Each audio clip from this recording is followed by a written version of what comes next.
Olá, senhoras e senhores. Primeiramente, quero desejar a todos um bom dia.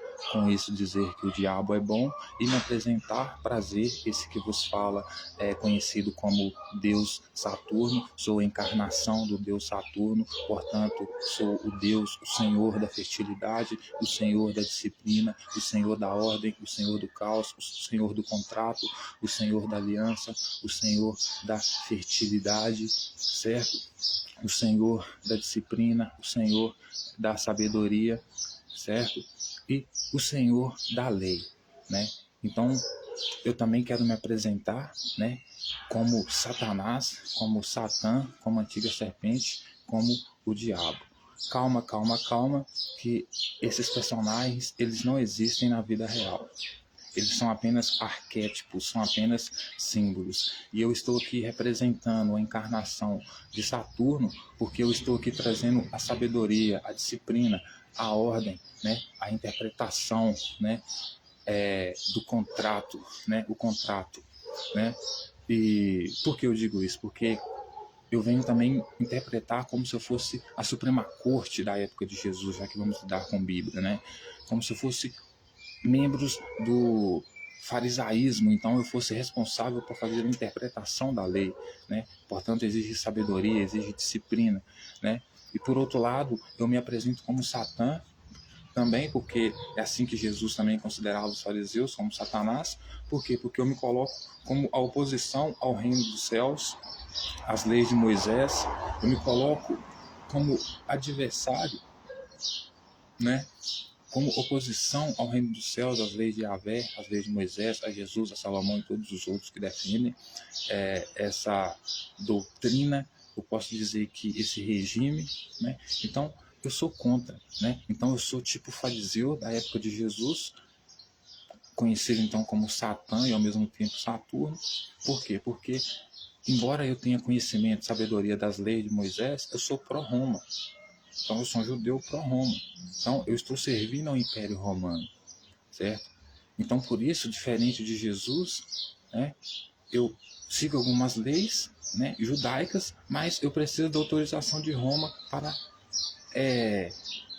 colocá-las em prática. E por ser fariseu, também estou acima da lei, porque, assim como o Supremo Tribunal deve estar acima da lei, por quê? Porque eu tenho que interpretar a lei conforme a realidade, né, e ver se aquela lei se aplica à realidade ou não. Então, eu vou interpretar a lei para dizer como ela deve ser aplicada, se ela deve ou não ser aplicada. Então, eu posso sim rasgar a lei, a Constituição, como muitos defendem que não, quando eu quiser.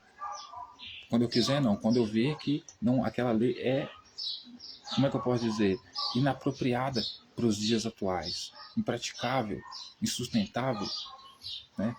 Então, eu faço esse papel como os fariseus na época de Jesus. Mas Jesus, como não entende hierarquia social, né, ele era um rebelde, ele era uma besta, certo?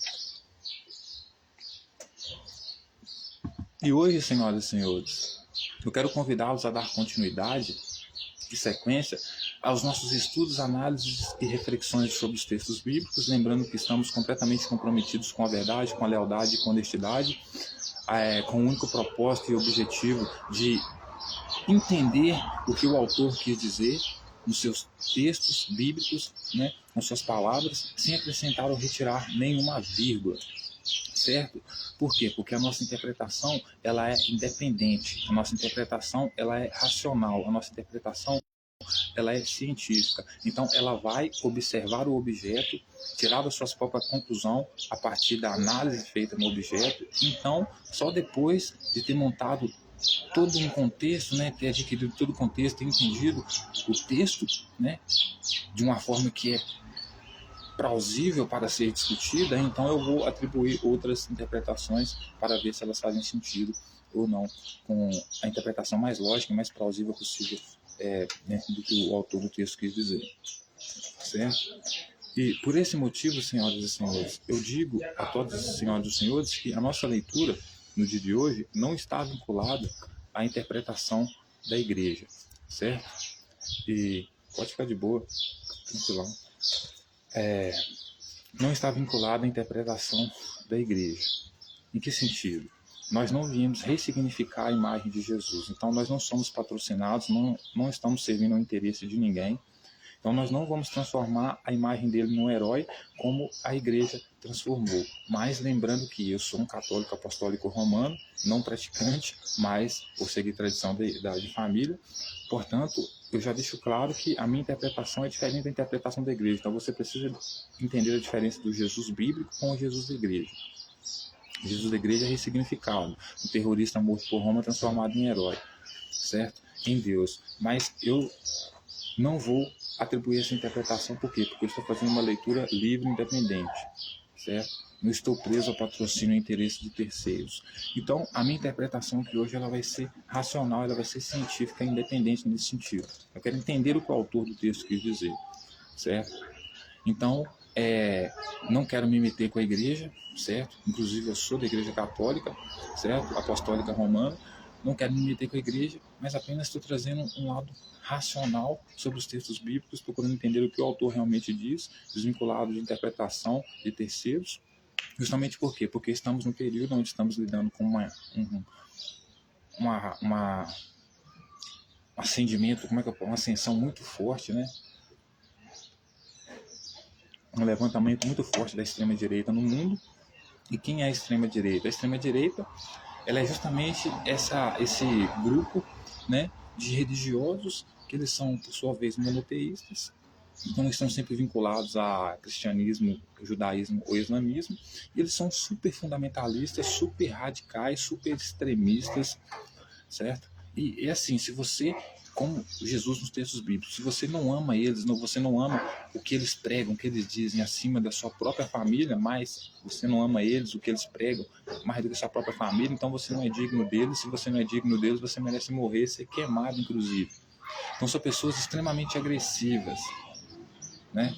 São pessoas que querem empurrar a sua doutrina, a sua forma de ver o mundo, a sua crença, né, a sua ideologia na vida de outras pessoas e transformar o mundo, né, que é um mundo de diversidades, em um mundo único, que é perfeito, numa realidade utópica apenas dentro da mente desses fundamentalistas religiosos, extremistas, que são de extrema direita, né, que sempre estão vinculados, são eles principalmente que utilizam, né, desde sempre o nome dos deuses, né, para justificar suas ações. Então, estamos lidando com eles. Então, lidando com eles, a gente precisa separar, né, o Jesus da igreja, que é um Jesus ressignificado, transformado em pessoa boa, e o Jesus da Bíblia, que é um Jesus fundamentalista, terrorista, radical, segundo os textos bíblicos, uma besta, né? A gente precisa separar esses dois personagens, justamente porque para não trazer um caos, né, desnecessário, mas apenas para entender como Jair Messias Bolsonaro, né, ele é extremamente vinculado às ações e comportamentos, né, de líderes de extrema direita, né, descrito apenas, inclusive em livros mitológicos como a Bíblia, com os comportamentos iguais, né? Então incita as pessoas a isso contra os poderes, né, que estão ali exercidos no momento de forma legítima. Então incita as pessoas contra a Suprema Corte, no caso ali contra os intérpretes da lei, hoje o Supremo Tribunal, mas na época de Jesus os fariseus. Então sim, pessoas que vêm por falta de informação, inclusive trazer a ordem, né? Então são verdadeiras bestas, né? Então a gente precisa separar isso aí, né? E por que eu estou falando isso?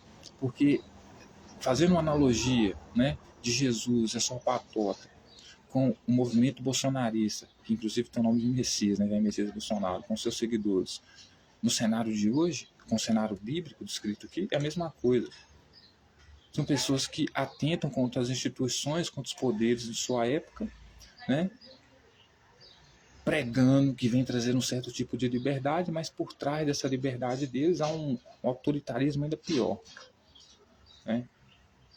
Porque eles se consideram sangue azul, melhor do que as outras pessoas. Então, assim, como o próprio Jesus dizia, né, eu sou melhor do que todos, né? Eu devo ser o mestre, vocês têm que se humilhar a mim como se fosse uma criança. Então é a mesma coisa que o movimento bolsonarista hoje faz com o Bolsonaro, certo? Se humilha como se fosse uma, chora como se fosse uma criança, assim, é uma coisa ridícula. Então assim, para vocês verem, né, como a extrema direita agia antigamente e age hoje com os mesmos métodos, né?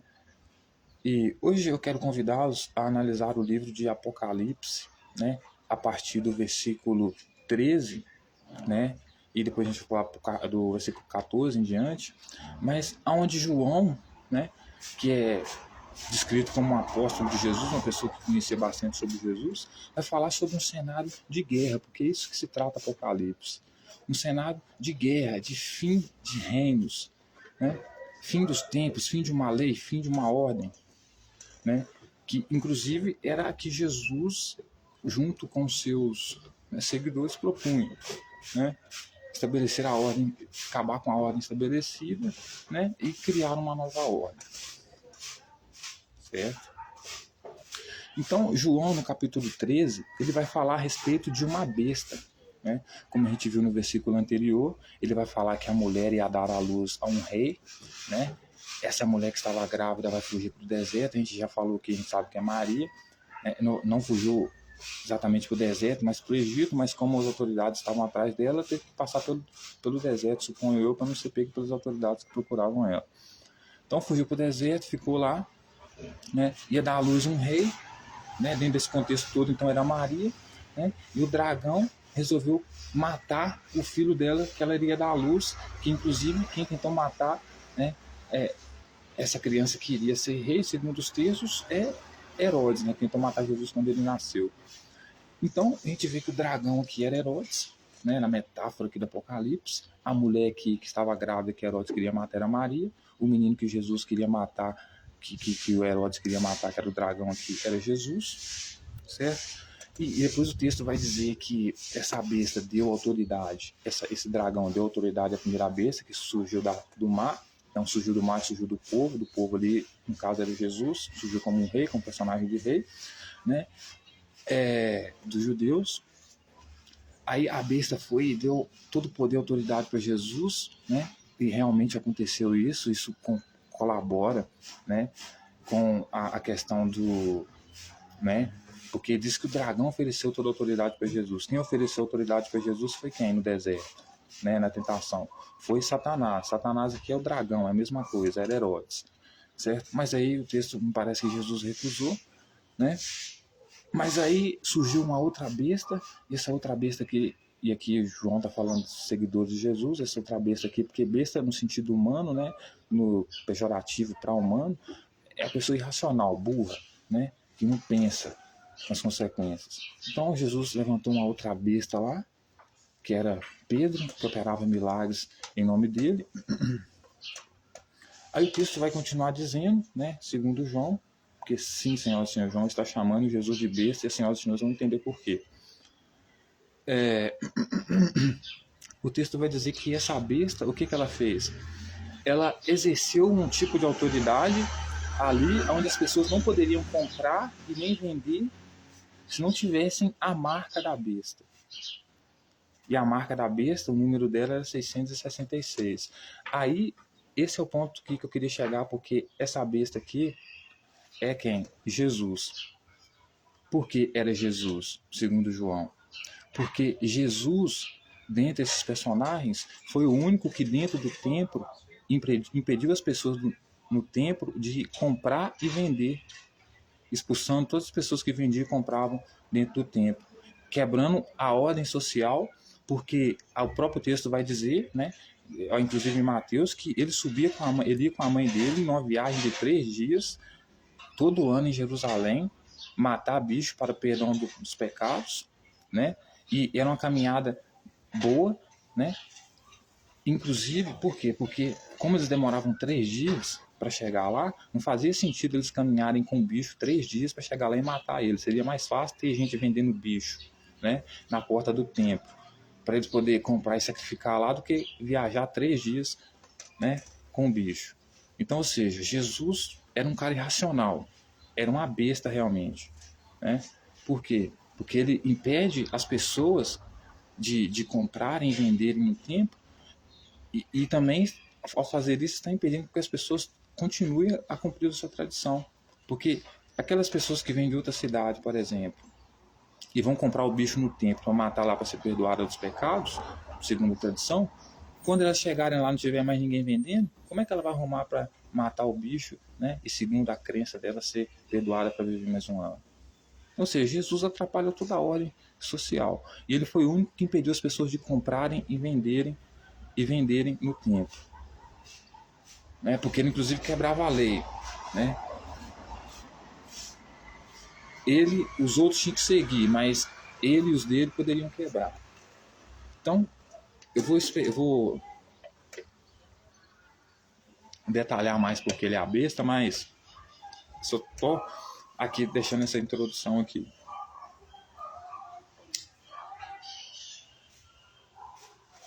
Mas vamos ver. O cordeiro, só vou voltar no texto aqui para vocês entenderem aqui um pouquinho melhor as coisas. Olha só, a todos os pequenos e os grandes, os ricos e os pobres, os livres, os escravos, faz que lhe seja dada uma marca sobre a mão direita ou sobre a fronte, ou seja, na testa, certo? Para que ninguém possa comprar ou vender, senão aquele que tem a marca, o nome da besta ou o número do seu nome. Então agora vocês vão entender por que essa besta aqui é Jesus. Primeiro porque ele foi o único que impediu a venda dentro do templo, como eu falei aqui. E agora a gente vai ver mais detalhado porque é ele. Porque no capítulo 14, João vai falar o seguinte: o cordeiro e os seus remidos no monte Sião. Então, olha só o que João vai dizer. Olhei, e eis o cordeiro em pé sobre o monte Sião, e com ele 144.000, tendo na fonte escrito o seu nome e o nome do seu pai. Então, quem que era que se considerava líder, se colocava como líder, que tinha como os seus seguidores, como os seus fiéis, como os seus comprados, como Jesus dizia, né? Aqueles que me seguirem vão ser os meus comprados, entregue pelo meu Pai me deu, por isso eles vieram até mim. Então, quem que é esse líder que marcou 144.000 pessoas na fronte? Para provar que ele era líder delas, para mostrar que elas eram fiéis a ele. Foram os discípulos de Jesus com os 144.000. Então, aquele que João vai dizer que a besta que estava exercendo autoridade, pedindo para que as pessoas adorassem a imagem dele. Qual que era a imagem da besta, que era Jesus aqui? Era a imagem do pai dele, né? E que ninguém poderia comprar sem vender, a não ser aquele que tivesse a marca. Era esses 144.000 aqui que eram seguidores dele, que tinham a marca do seu nome na sua testa, que é o que João chama de besta, que ele diz que os seguidores da besta teriam o nome do seu número na sua, ou então o nome ou seu nome.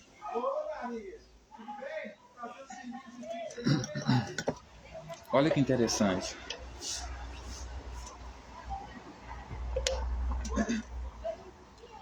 Olhei, e eis o cordeiro em pé sobre o monte Sião. Então, João olhou, senhoras e senhores, e viu no monte Sião uma pessoa em pé. E essa pessoa em pé, que estava lá, ela estava com 144.000, que tinha na fronte delas, ou seja, no meio da testa, escrito o seu nome e o nome do seu pai. Então, essas pessoas que estavam seguindo, esses 144.000 que estavam seguindo esse cordeiro, que era Cristo, eles tinham eram 144.000 que tinham o nome do cordeiro escrito na sua testa e o nome do pai dele. E quem era essa besta?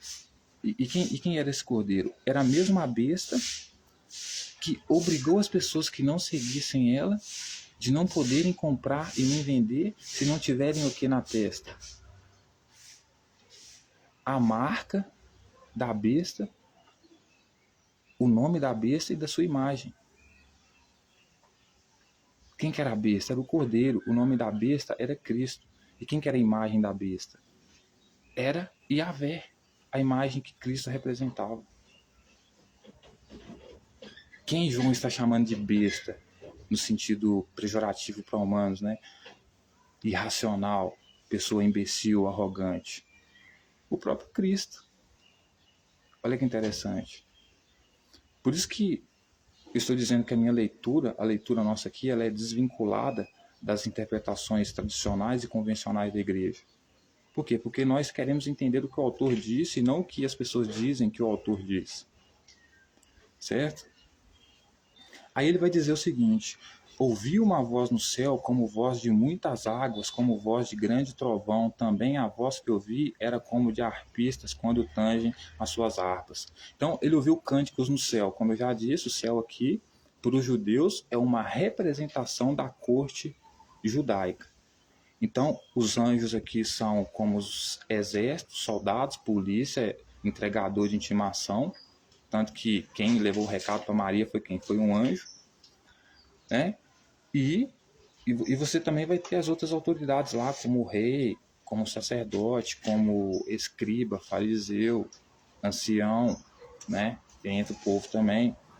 Enfim, então estavam tendo festa lá no céu, lá na corte. A gente pode falar aqui que é o sinédrio, poderia ser o sinédrio na época. E entoava um novo cântico diante do trono, diante dos 4 seres viventes e dos anciãos. Ou seja, os mesmos anciãos que condenaram o cordeiro estavam lá, né? E olha só que interessante. E ninguém pôde aprender o cântico, senão 144 mil que foram comprados da terra. Então, esses 144 mil aqui, senhoras e senhores, eram aqueles que Jesus dizia que eles eram comprados pelo sangue dele. Então, o cordeiro aqui seria, no caso, aquele líder. Porque, veja bem, a profecia de Apocalipse não é para o futuro, é para a época de João, naquele momento ali, está acontecendo, inclusive. Não é para os dias de hoje ou para o futuro, né? Por exemplo, quem espera Jesus voltar até hoje está perdendo seu tempo, e todo mundo sabe disso. Mas, enfim, são estes, e quem que eram esses 144 mil que foram comprados pelo sangue de Jesus? São estes os que não se macularam com mulheres, porque são castos. São eles, seguidores do Cordeiro, por onde quer que vá. São os que foram remidos dentre os homens, primícias para Deus e para o Cordeiro. E não se achou mentira na sua boca e não tem mácula. Então, veja bem, senhoras e senhores, que interessante, porque as pessoas que seguiam Jesus eram tão misóginas que elas, inclusive, odiavam mulheres, né? Eram como os regimes radicais islâmicos de hoje.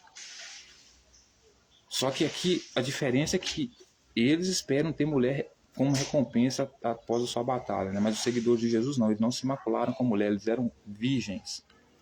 Os 144 mil que João viu no Monte Sião, que estava acompanhando Jesus, o Cordeiro, eles eram virgens.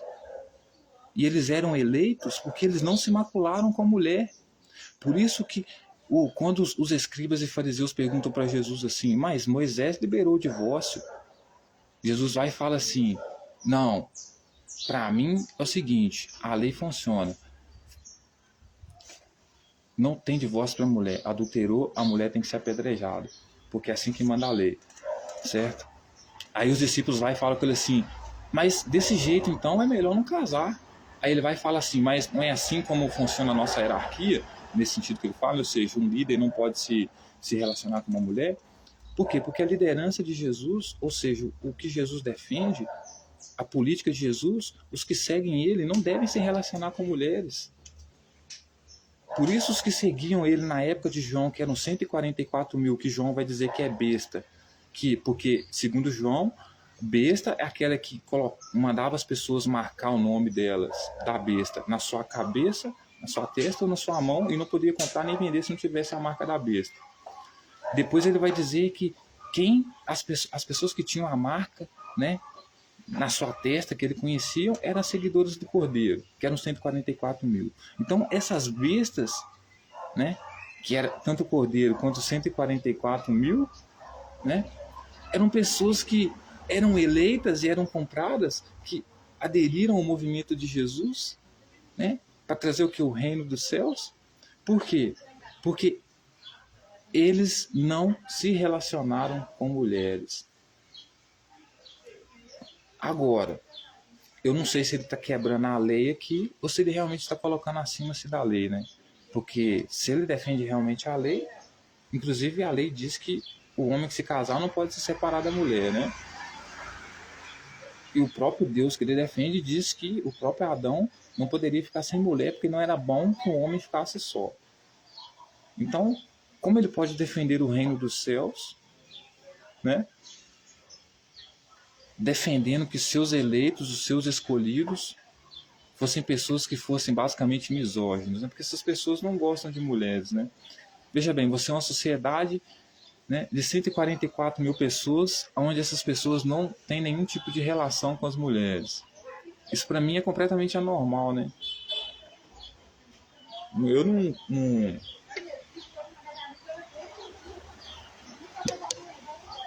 Porque também você não pode ter relação com o homem. Então como é que você vai, né? Aliviar, né? Então, senhoras e senhores, veja bem como era a tropa de Jesus.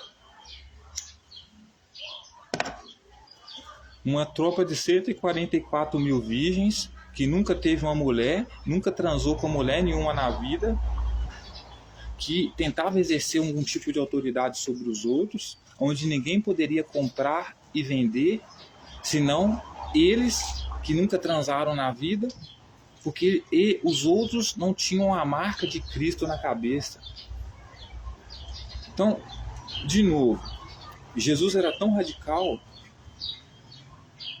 e tão extremista, que os seus seguidores, além de não poder transar, nunca ter uma relação sexual com uma mulher, ainda tinha que ter a marca dele na testa, ou na mão direita dele e do pai dele, que era a divindade que ele representava, que era o arquétipo, o símbolo que ele representava e defendia. Então, veja bem, como não dizer que ele não era um extremista? Né? Como não dizer que ele não era um misógino?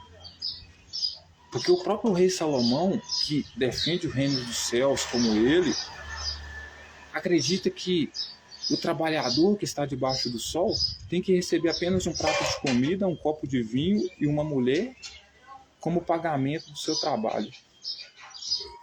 Coloca a mulher como um objeto, como um pagamento do trabalho feito pelo escravo, pela mão de obra exercida pelo escravo.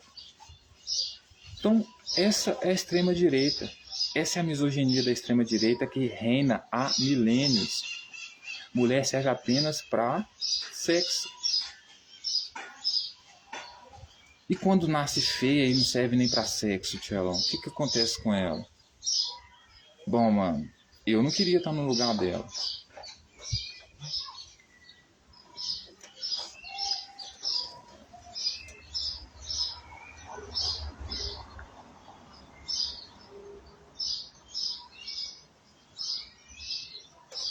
Então, para onde quer que Jesus fosse, para onde quer que o Cordeiro fosse, aí você, por que era para a época de João esse Apocalipse, né? Porque nos textos anteriores a gente vê que tinha uma multidão que seguia Jesus, né?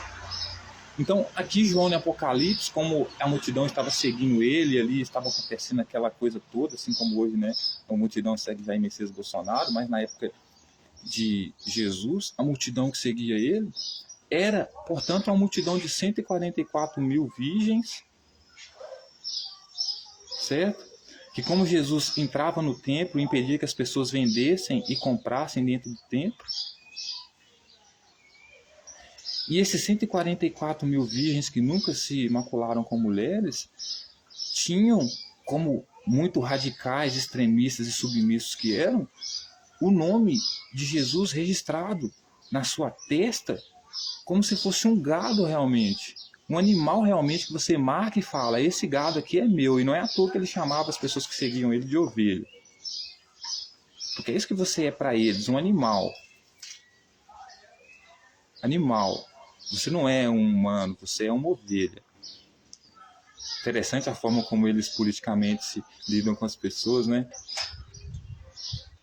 Inclusive, quando a mula de Balaão fala com Balaão, eu suspeito que a mula que falou com Balaão, já que mula não fala, seja um escravo de Balaão, que ele tratava como mula, para levar as coisas dele, né? Aí a mula reclamou, como todo carregador de bagagem reclama.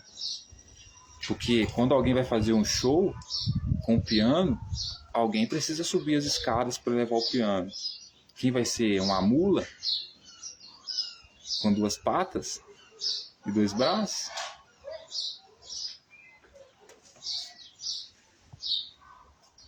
Então, Jesus tinha uma multidão que seguia ele para trazer o reino dos céus na sua época. A gente conhece essa multidão. Claramente, a multidão para seguir ele deveria aderir às suas ideias, já que a gente sabe que o próprio povo de Jerusalém, aquele ele se propôs ser rei, o rejeitou, a sua própria família o rejeitou, disse que ele não era aquilo tudo, mas ele teve uma multidão que seguiu ele, que topou trazer o reino do céu num confronto contra Roma e contra os fariseus e judeus que eram pró-Roma daquela época, dizendo inclusive que não veio trazer paz, que veio trazer a espada e que veio trazer confronto entre as famílias, colocando pai e mãe, pai contra filho, mãe contra... Por quê? Porque aqueles que amassem mais seus pais e sua mãe mais do que ele não era digno dele. Por quê? Porque ele viria como um ladrão. E ai daqueles que não estivessem vigiando, né? Não estivessem esperando por ele. Mas ele tinha uma multidão que seguia ele, senhoras e senhores. E, obviamente, essa multidão concordava com tudo que ele pregava. Mas a gente tem detalhes a mais sobre essa multidão que o seguia. Que eram 144 mil virgens, que, como Jesus, impediam que as pessoas comprassem e vendiam, porque foi isso que ele fez no templo, impediu que as pessoas comprassem e vendiam. E que, inclusive, tivessem registrado na sua testa o nome dele.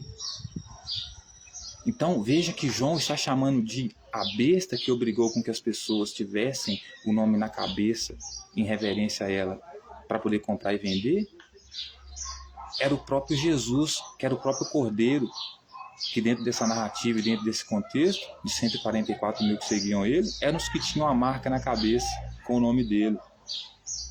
João, entre parábolas e metáforas, descreve Jesus como a besta. As senhoras e os senhores estão provavelmente vendo um testemunho de um seguidor dele dizendo que ele era a besta. E com a besta no sentido de ser ignorante, de ser uma pessoa arrogante, certo? Uma pessoa irracional, porque era exatamente isso que ele era, né? Porque veja bem, olha a irracionalidade da besta.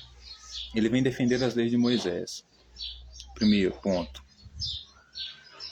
Os escribas e fariseus não exerciam as leis de Moisés ali sem antes pedir para Roma. Por isso que, antes de matar Jesus, pediram a autorização de Roma, certo?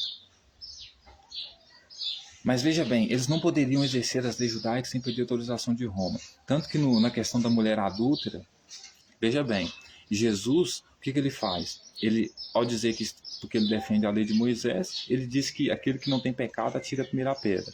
A lei de Moisés diz que aquele que for pegar a mulher adúltera tem que levar o sacerdote, ele vai tirar a primeira pedra e depois o povo atira. Então, na lógica de Jesus, dentro dos escribas e fariseus, se tivesse algum ali que não tivesse pecado, no caso do sacerdote, ele poderia tirar a primeira pedra, ou seja, ele condenou a mulher a princípio. Mas os escribas ali não condenaram ela. Ela mesma disse, eles não me condenaram. Por quê? Porque se eles quisessem realmente condenar ela e exercer essa lei, o que eles faziam? Eles levavam ela a autoridades competentes, não Jesus, que eles já sabiam que não tinha autoridade nenhuma. Certo? Então, ele diz para ela não pecar mais. Por quê? Porque ele não é a favor do adultério, deixa isso bem claro. Mas ele também é hipócrita, porque a lei dele diz que você tem que matar uma pessoa que chama você para seguir uma... Se você segue o mesmo Deus que Jesus e uma pessoa chama você para seguir uma religião diferente, você deve apedrejar essa pessoa e matar ela. Mas veja como é hipócrita a lei que ele segue, né? Se você chama essa pessoa para seguir a religião dela, se você chama essa pessoa para seguir a sua religião, no caso, né, e essa pessoa te mata, aí ela está errada. E olha que nesse contexto de Jesus aqui, quem não seguisse ele era considerado pecador, era contra ele, era considerado Satanás e ia ser morto, certo? Então, esse exército dele, na época de João, que eram essas pessoas que estavam acompanhando ele, aquela multidão lá, era de 144 mil virgens, que queria tocar o terror nos fariseus, que ele considerava Satanás, que ele dizia que eles não cumpriam toda a lei de Moisés, inclusive não cumpriam, porque não mataram uma mulher adúltera, como Jesus queria que fosse, né? Permitiam ali algumas coisas das leis judaicas, como a tradição ali, como, por exemplo, a circuncisão, né? Permitiam, mas você tem que ter proporção, né? Das coisas, né? Porque uma coisa é você circuncidar, permitir a circuncisão, que se você estiver fazendo algum mal é você mesmo, né? Ou no caso da mulher adúltera, né? Agora, se já a tradição é circuncidar desde pequena, aí já é outra questão, né? Mas enfim, matar uma mulher adúltera é mais absurdo ainda, né?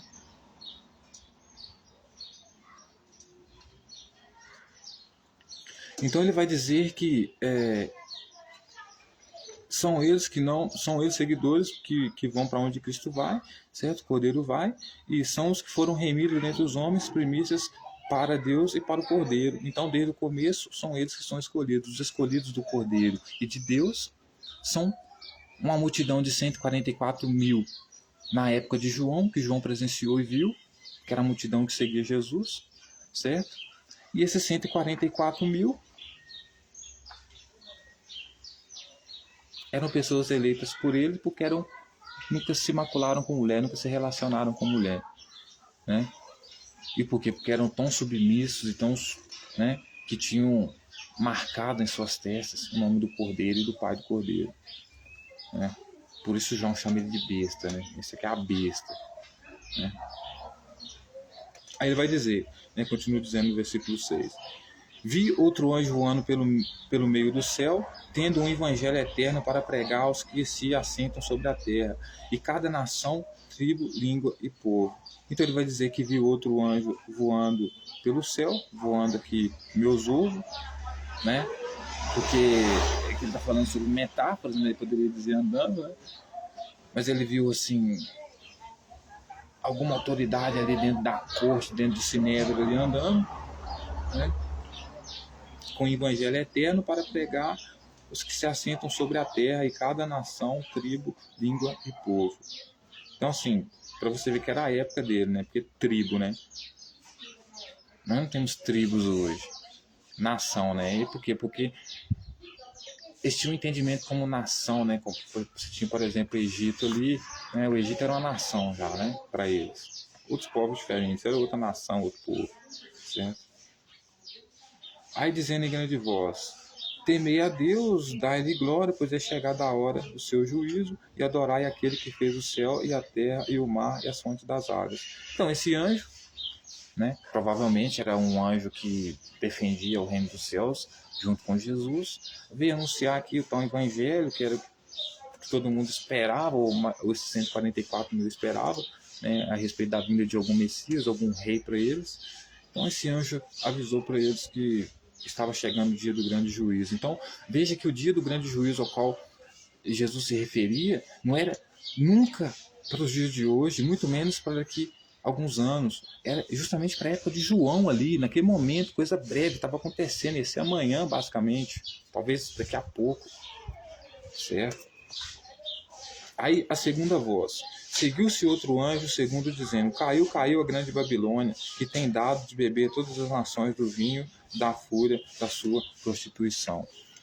Aí seguiu-se a este outro anjo, o terceiro, dizendo em grande voz: se alguém adora a besta, a sua imagem, e recebe a sua marca na fronte ou sobre a mão, também esse beberá do vinho da cólera de Deus, preparando sem mistura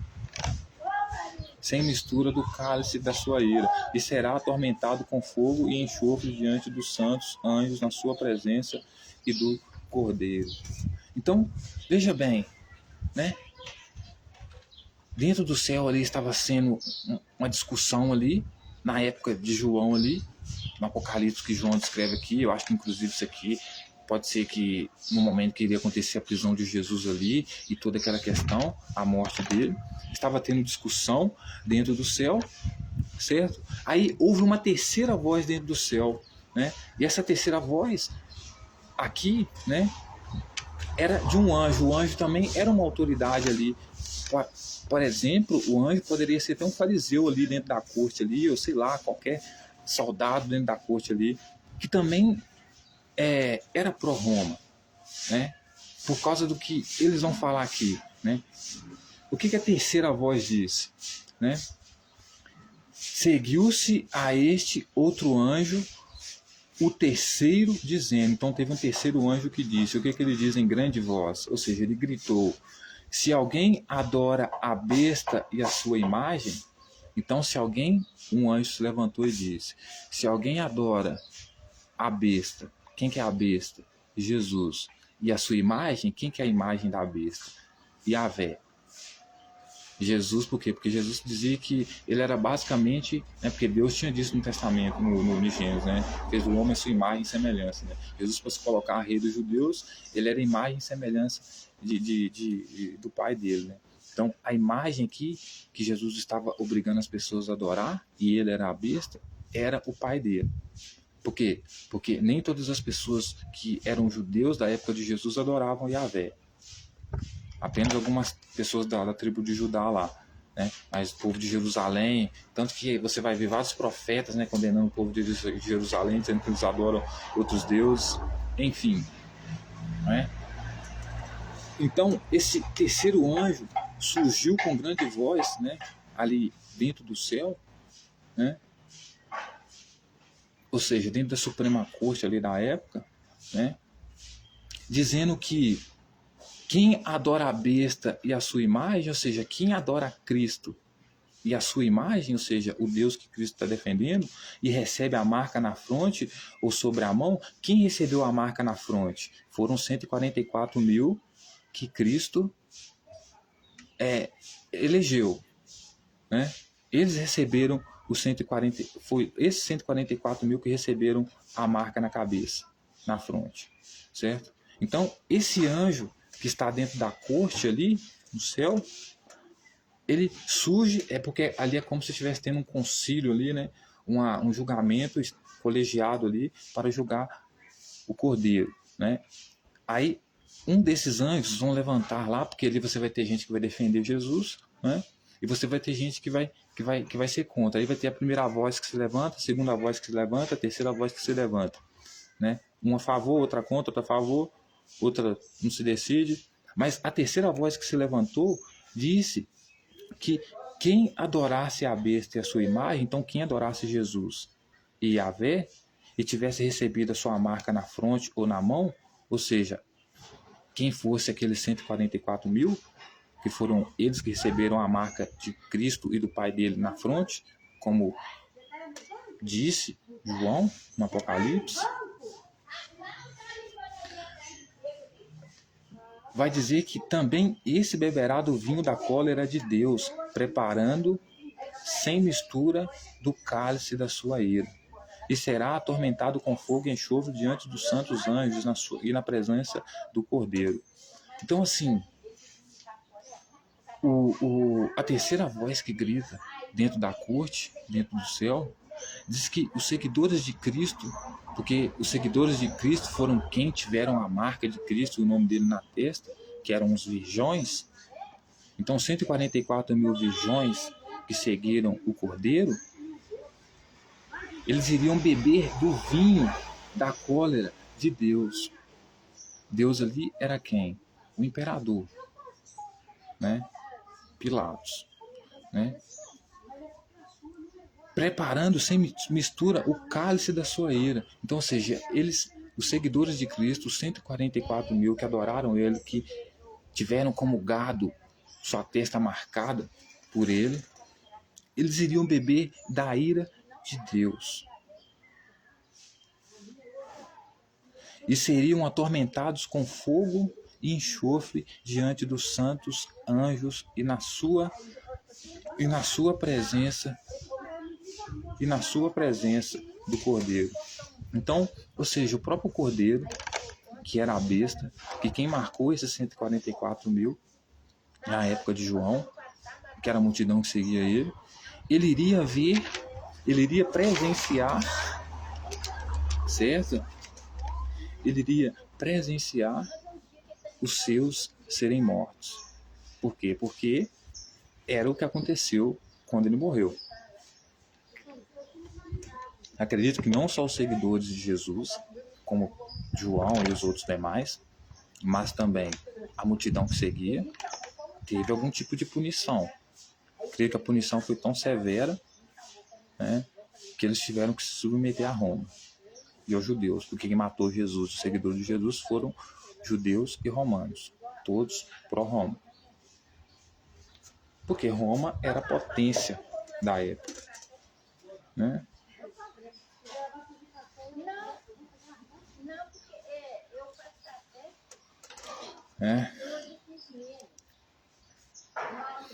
Aí vai continuar dizendo: a fumação do seu tormento sobe pelos séculos dos séculos, não tem descanso algum, nem dia nem de noite, os adoradores da besta e da sua imagem. Então, os adoradores da besta e da sua imagem, segundo as autoridades da corte judaica, portanto os anjos, que eram pró-Roma, né, diziam que os adoradores da besta não teriam descanso nem de dia nem de noite, os adoradores da besta e da sua imagem. E quem eram os adoradores da besta e da sua imagem, que não teriam sossego nem de noite nem de dia? Seriam 144 mil virgão, que seguia Jesus na época, que era a multidão, junto com seus discípulos. E realmente, porque os discípulos, junto com Jesus, não tiveram descanso. Porque ninguém queria saber de profeta, ninguém queria saber de ninguém que defendia o reino dos céus.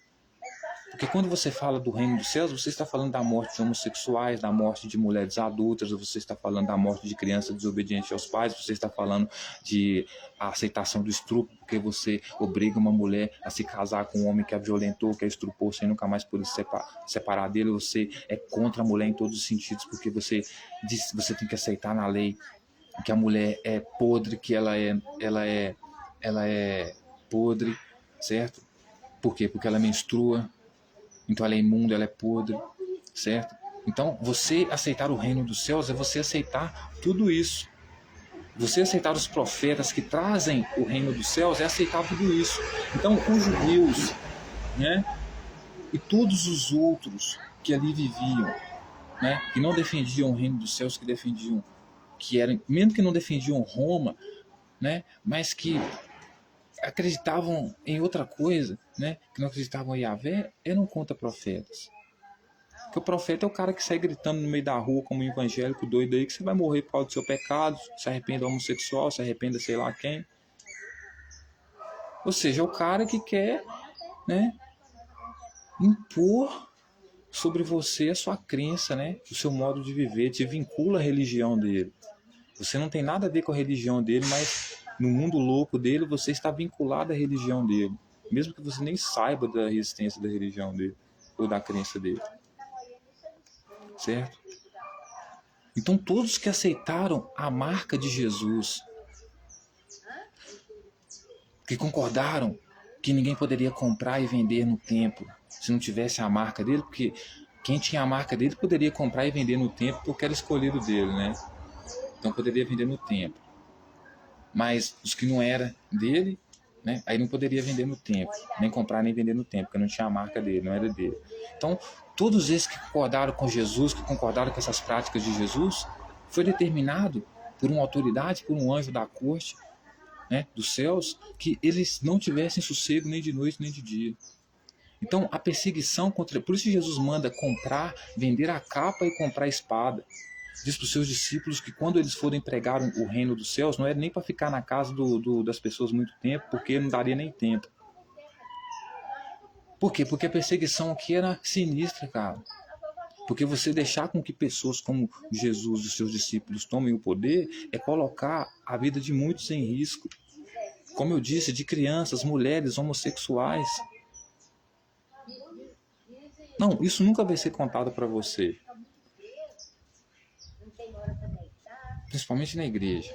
Mas como eu disse, eu não sou contra a igreja, eu sou católico, porém sou bem estudado, então eu sei fazer separação sobre a interpretação da igreja, sobre a interpretação dependente sobre o que o autor realmente quis dizer sobre o Jesus, certo? Então, assim, eu posso fazer essa leitura aqui sem deixar de ser católico, porque a igreja católica é outra coisa, ela nem sequer depende da Bíblia.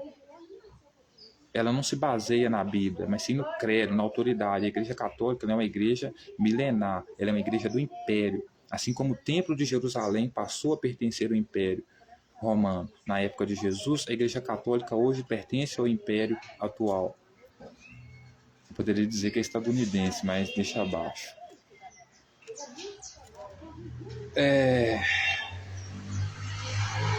Aí ele vai dizer, aqui está a perseverança dos santos e os que guardam os mandamentos de Deus e a fé em Jesus. Então, a perseverança daqueles que guardavam a fé de Jesus, em Jesus, né? E em Deus, qual Deus? O Deus que Jesus pregava, que tinham esperança nele, né? Aqui, a esperança deles era qual? Era que a punição viria sobre eles, porque eles iriam provar do cálice da ira de Deus. Mas qual Deus? O Deus que as autoridades judaicas da época defendiam, que não era o mesmo Deus que Jesus, que não era o mesmo Yahvé. Por que não era o mesmo Yahvé? Porque se fosse, teriam aceitado Jesus. Porque Jesus, de fato, não veio mudar a lei. Tanto que não veio mudar a lei, que ele comprovou na questão da mulher adúltera lá, pedindo para quem não tivesse pecado, tirando a primeira pedra. Cumprindo a lei, porque a lei é isso que a lei manda. Quem atira a primeira pedra? O sacerdote. E depois do sacerdote, o povo. Então, na lógica de Jesus, entre vocês que não tem pecado, atira a primeira pedra. Ou seja, se tem um sacerdote no meio de vocês aí, chumba a pedra. Eu vou logo em seguida matar essa adúltera, filha da puta. Como outras comparações que a gente já viu, de descrições de como ele era inclusive contra o divórcio. Inclusive, né, a tropa que seguia ele era de virgem. Virgem por quê? Os caras não gostavam de mulher, pô. Então, enfim, vamos lá. Aí houve a quarta voz, né? Então ouvi uma voz do céu dizendo, escreve, bem-aventurados os mortos que desde agora morrem no Senhor. Sim, diz o Espírito, para que descansem das suas fadigas, pois as suas obras os acompanham. Então, vocês que morreram no Senhor, porque é um julgamento na corte aqui, que os anjos estão falando o que vai acontecer, os anjos aqui são autoridades, com aqueles que seguiam Jesus, que era a besta, também era o cordeiro e besta são a mesma coisa, né? Que eles seriam muito mais felizes, ou seja, muito mais aventurados, porque eles tinham morrido junto com o Senhor deles. Quem que era o Senhor deles? O Cordeiro. Tá? Aí vai falar aqui sobre a ceifa. Olhei e eis uma nuvem branca, e assentado sobre a nuvem, um semelhante ao Filho do Homem. Veja que já não é mais o Cordeiro, é o Filho do Homem agora. O Filho do Homem que está trazendo a ceifa, né? Tendo na cabeça uma coroa de ouro e na mão uma foice afiada. Então, ou seja, essa ceifa aqui não é nem a ceifa que Jesus propunha, né? Por quê? Porque essa ceifa ele não conseguiu executar, né? Que era a separação do joio e do trigo. Ele não conseguiu fazer isso. Ele foi morto antes de fazer isso, né? Então, olhei e eis que vi uma nuvem branca, inclusive ele dizia que o Filho do Homem viria sentado sobre as nuvens, né? Ele não estava sentado sobre as nuvens aqui. Na verdade estava, né? Olhei e eis uma nuvem branca. Então, veja bem, João está dizendo que olhou, porque as pessoas pensam que Jesus vai vir nas nuvens, né? Como a promessa que ele disse que o Filho do Homem viria sobre as nuvens. Mas eu acho que às vezes que o Filho do Homem aqui não era nem a ele mesmo que ele estava se referindo, mas era uma outra pessoa. Mas veja o que João está dizendo, senhores, em Apocalipse, hein? Olhei, ele olhou, e eis uma nuvem branca, e assentado sobre a nuvem, um semelhante ao Filho do Homem, e tendo na cabeça uma coroa de ouro e na mão uma foice afiada. Então, João, quando Jesus prometeu para eles que ele voltaria, né, ou que viria um no lugar dele, ou acho que ele nem estava falando dele, né? Quando ele fala filho do homem, acho que ele estava se referindo a outra pessoa, né? Acho que é o cara que viria, talvez, trazer o reino do céu e cumprir a matança que ele viria pregar. Não sei. Mas ele vai dizer, João vai dizer que ele olhou, viu um monte, né? Viu sobre um monte as nuvens. Olhei e eis uma nuvem branca e assentado sobre a nuvem um semelhante ao Filho do Homem. Então, ou seja, ele viu na época dele, já tinha acontecido, Jesus não vai voltar nas nuvens como as pessoas pensam, né? Mas na metáfora dele aqui, ele viu sobre as nuvens, ou seja, porque ele viu sobre a montanha, essa pessoa estava em um lugar alto, alguém semelhante ao Filho do Homem, ou seja, com espada na mão, né? Uma foice afiada, né? E uma coroa de ouro. E outro anjo saiu do santuário gritando em grande voz, aquele que se achava sentado sobre a nuvem.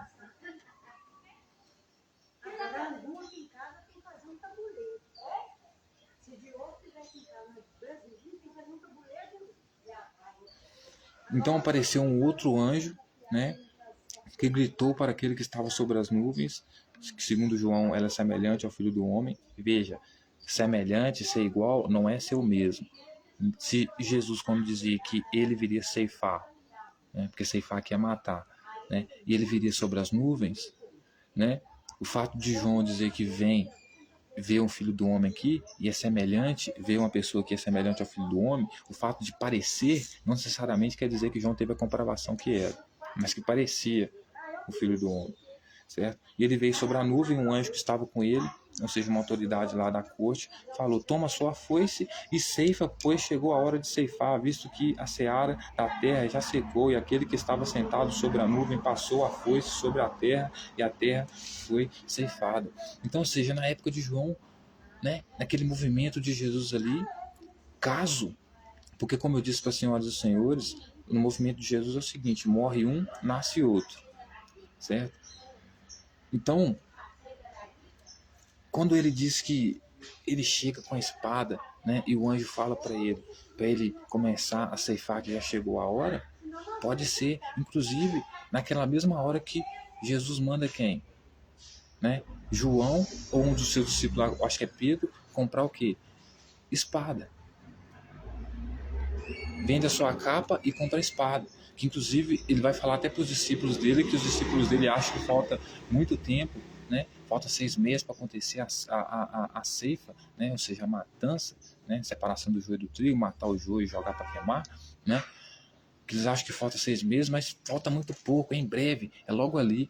Ou seja, esse Apocalipse de João aqui é basicamente refletindo essa parte onde Jesus manda, né? Porque Jesus aqui é o ceifeiro, né? Quando ele manda João cortar, quando ele manda um dos seus discípulos, que eu esqueci qual que é, comprar, vender a capa e comprar a espada, isso significa que ele está preparando os seus para a ceifa. Porque eles vão matar, eles vão ser os ceifeiros, certo? Aí você vai ver a quarta voz, e a quarta voz que veio era direcionada ao Filho do Homem, dizendo para ele ceifar, né? Talvez esse anjo aqui, porque anjo aqui, como eu disse, é o funcionário do rei, né, que é o Filho de Deus. Então, esse anjo aqui pode ser algum discípulo de Jesus também. Por quê? Porque Jesus, né, ele tinha discípulo, né?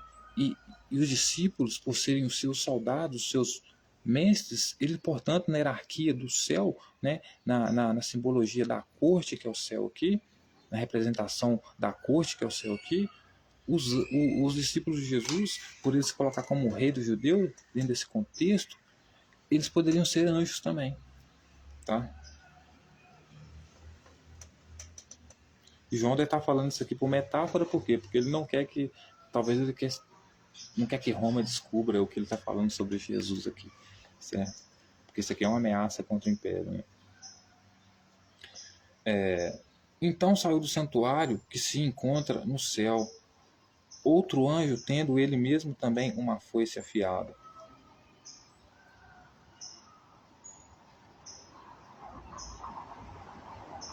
Então ele vai dizer que saiu do santuário que se encontra no céu. Então, ou seja, outro anjo também, né? outro anjo, né? Tendo ele mesmo também uma foice afiada.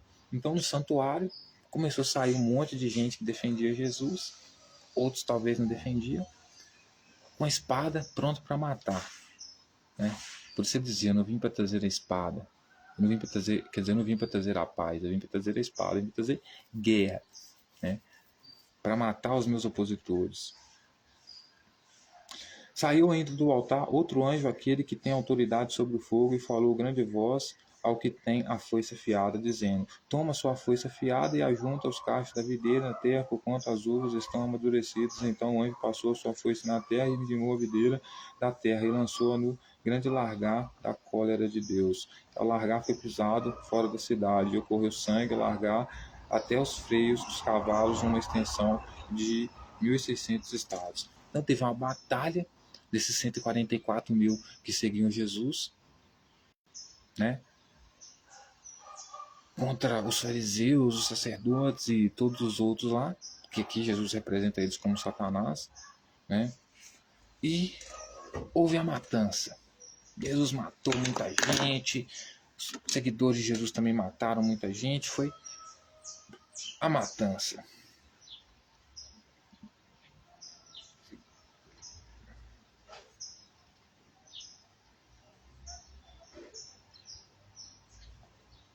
Vi no céu outro sinal, grande e admirável, 7 anjos tendo 7 últimos flagelos, pois com 7 se consumou a cólera de Deus. Então ele viu 7 anjos, né? Poderiam ser, né, seguidores de Jesus, porque que vai depender do contexto que vai desenrolar mais à frente, mas a gente vai ver que eles viriam trazer a cólera de Deus, ou seja, a vingança de Deus, né? Os dias maus de Deus, né?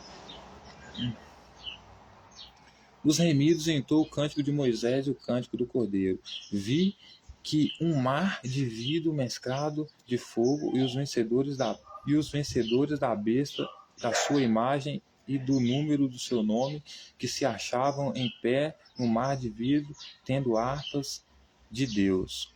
E entoavam o cântico de Moisés, servo de Deus, o cântico do Cordeiro e o cântico do Cordeiro, dizendo: grandes e admiráveis são as tuas obras, Senhor Deus, todo-poderoso, justo e verdadeiro são os teus caminhos, ó Rei das nações. Então vai dizer, senhoras e senhores, o texto vai dizer que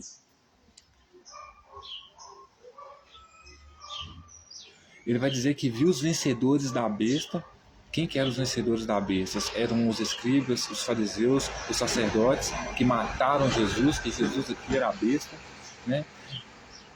Viu os vencedores da besta, da sua imagem e do número do seu nome, que se achavam em pé no mar de vidro, tendo harpas de Deus. E entoavam o cântico de Moisés. Então eles cantavam o cântico de Moisés, né? Coisa que Jesus, inclusive, colocava-se acima, né, de Moisés, né? Servo de Deus, cântico do Cordeiro. Aí o texto vai dizer que eles cantavam o cântico do Cordeiro, né? Ou seja, da própria besta, né? Dizendo: grande Deus, e o cântico do Cordeiro, dizendo: grande e admiráveis são as tuas obras, Senhor Deus, todo-poderoso, justo, verdadeiro são os teus caminhos, Rei das nações. Quem não temerás e não glorificará o teu nome, Senhor? Pois tu és santo, por isso todas as nações viram e adoraram diante de ti, porque os teus atos de justiça fizeram manifestos. Então, os judeus, os fariseus e todos aqueles que detonaram a besta, que era Jesus, como eu já disse aqui, que obrigava as pessoas a colocarem, que obrigou 144 mil a colocarem a marca na sua cabeça, né? Os vencedores dele, que eram os escribas, os fariseus, os sacerdotes que mataram ele na época dele, o que aconteceu? Começaram a cantar cânticos para Moisés, que eram, né, quem Jesus inclusive se colocava acima, né? E começou a cantar cânticos dizendo quem poderia vencer o Deus deles. Por quê? Porque no final das contas quem venceu foram os deuses que os judeus acreditavam e defendiam. Porque a vitória dos judeus sobre Jesus e sobre seus exércitos de 144 mil, que era a multidão que seguia ele de vigiões, o que acontece? Ao vencer eles, significa que, né, o Deus deles também venceu. Assim como se Jesus tivesse vencido, o Deus de Jesus também teria vencido. Certo? O rei, né? Porque os deuses têm rei, né? Porque o rei... Por que os deuses têm rei, né? Porque os reis têm deuses. Então, ou seja, os reis criam os deuses, né?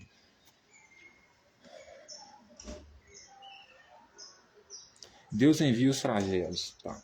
Depois dessas coisas, orei e abriu-se no céu um santuário do tabernáculo do testemunho, e os 7 anjos que detinham os 7 flagelos saíram do santuário vestidos de linho puro e resplandecente, cingidos ao peito com cintas de ouro. Então, um dos 4 seres viventes deu aos 7 anjos 7 taças de ouro cheias de cólera de Deus, que vive pelos séculos dos séculos. O santuário se encheu de fumaça procedente da glória de Deus e do seu poder, e ninguém podia penetrar no santuário enquanto não se cumprissem os 7 flagelos dos 7 anjos.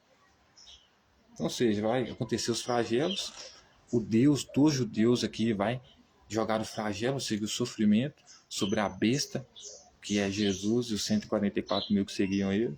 Você vai ter punição para Jesus aqui. Jesus vai ser punido, vai ser morto, quanto os seus também. Então, discípulo como multidão. Então vai vir flagelo sobre eles, vai vir tristeza, sofrimento, né? Vindo da hierarquia judaica, né? Que aqui é o rei judeu. Pode ser Herodes aqui, que está governando os judeus ali. Pode ser outro rei que está ali. Desde que não seja Jesus e o que Jesus defende, né?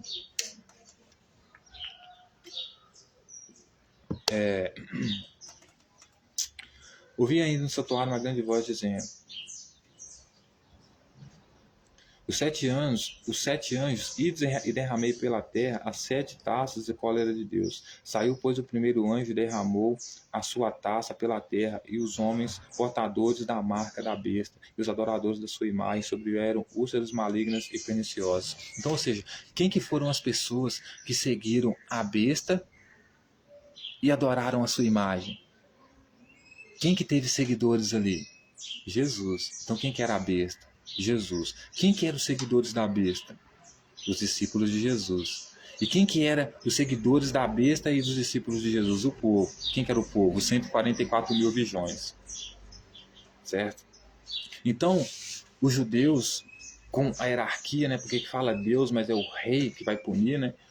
Quando vai punir eles, vai fazer com que eles tenham úlceras malignas e perniciosas. Todos os adoradores da besta e da imagem da besta. Então, ou seja, os seguidores de Jesus tiveram um final muito trágico. Não só Jesus, os seus discípulos, mas os 144 mil virgões que decidiram, né, abandonar o seu, né, ciclo natural, desejo natural da vida, de amar as mulheres, fazer amor com as mulheres, para seguir um líder extremamente autoritário.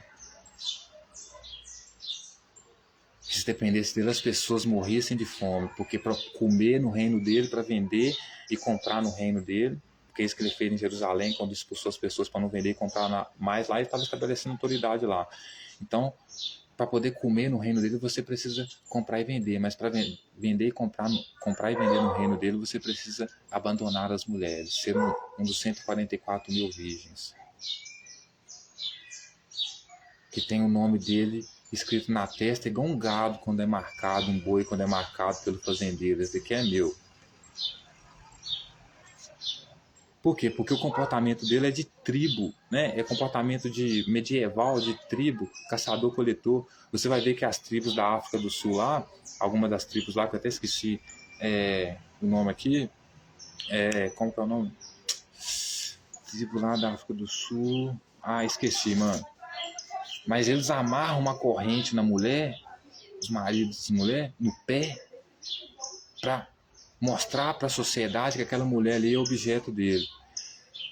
Aí depois de um determinado tempo ele mete uma ferramenta lá no pé da mulher, machuca o pé da mulher todo para poder quebrar aquela tal aliança que ele coloca no pé dela lá.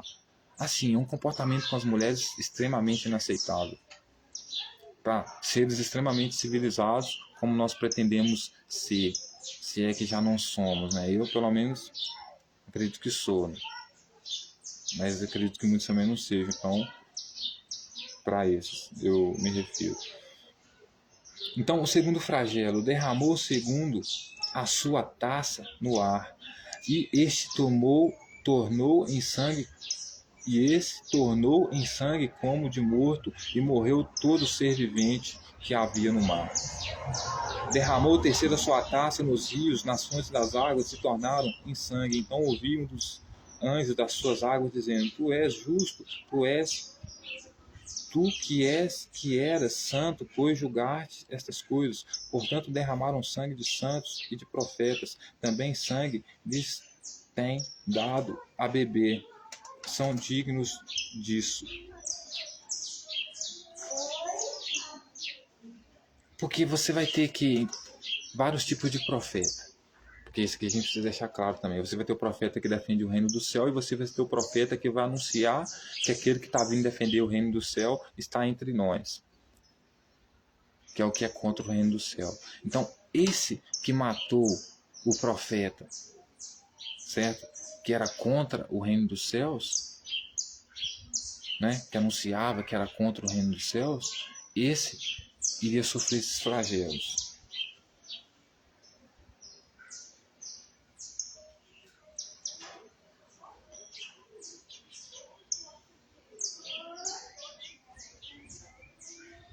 E ouvi do altar que se dizia: certamente é Senhor Deus Todo-Poderoso, verdadeiro e justo são os teus juízos. Um quarto flagelo.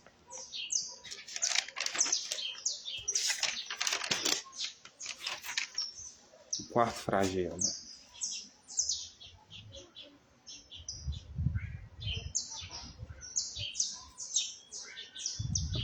Então, o quarto anjo derramou a sua taça sobre o sol, e lhe foi dado queimar os homens com fogo. Com efeito, os homens se queimaram com intenso calor e blasfemaram o nome de Deus, que tem autoridade sobre estes flagelos, e não se arrependeram para lhe darem glória. Então, quem morreu também com nome de blasfêmia na cabeça? Jesus. Os judeus o mataram porque os consideravam blasfemos.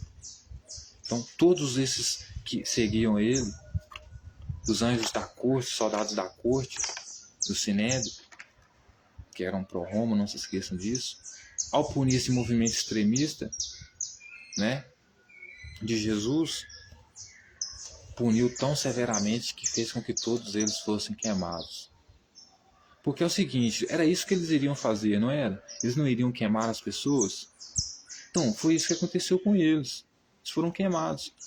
Como Jesus não disse que viria colocar pai contra pai, irmão contra irmão, porque a pessoa que não amasse mais a ele do que sua própria família não era digno dele? Antes dele fazer isso, aconteceu contra ele próprio. Porque o próprio texto vai dizer que Tiago falou com ele: Pai Jesus, você diz que é o pão da vida aí, que sem você ninguém vive, você quer se mostrar assim, você tem que se mostrar fora de casa, vai se mostrar em outro lugar. Ou seja, ninguém botava fé nele e sabia que o comportamento dele iria trazer prejuízo para ele. Portanto, os primeiros a serem contra ele foi a sua própria família, que inclusive o incentivou a fazer algo que o levou à morte, à destruição completa. Né? Então, ou seja, o cara desejou mal, o mal se voltou contra ele. Qual é o problema? Você não defende cadeia, Jair Messias Bolsonaro, para todas as pessoas? Né? Vocês não defendem cadeia para os que fumam maconha, vocês não defendem cadeia para um monte de gente? Qual que é o problema de vocês irem para a cadeia e provar do próprio veneno? Acho que não tem nada de mais nisso. É.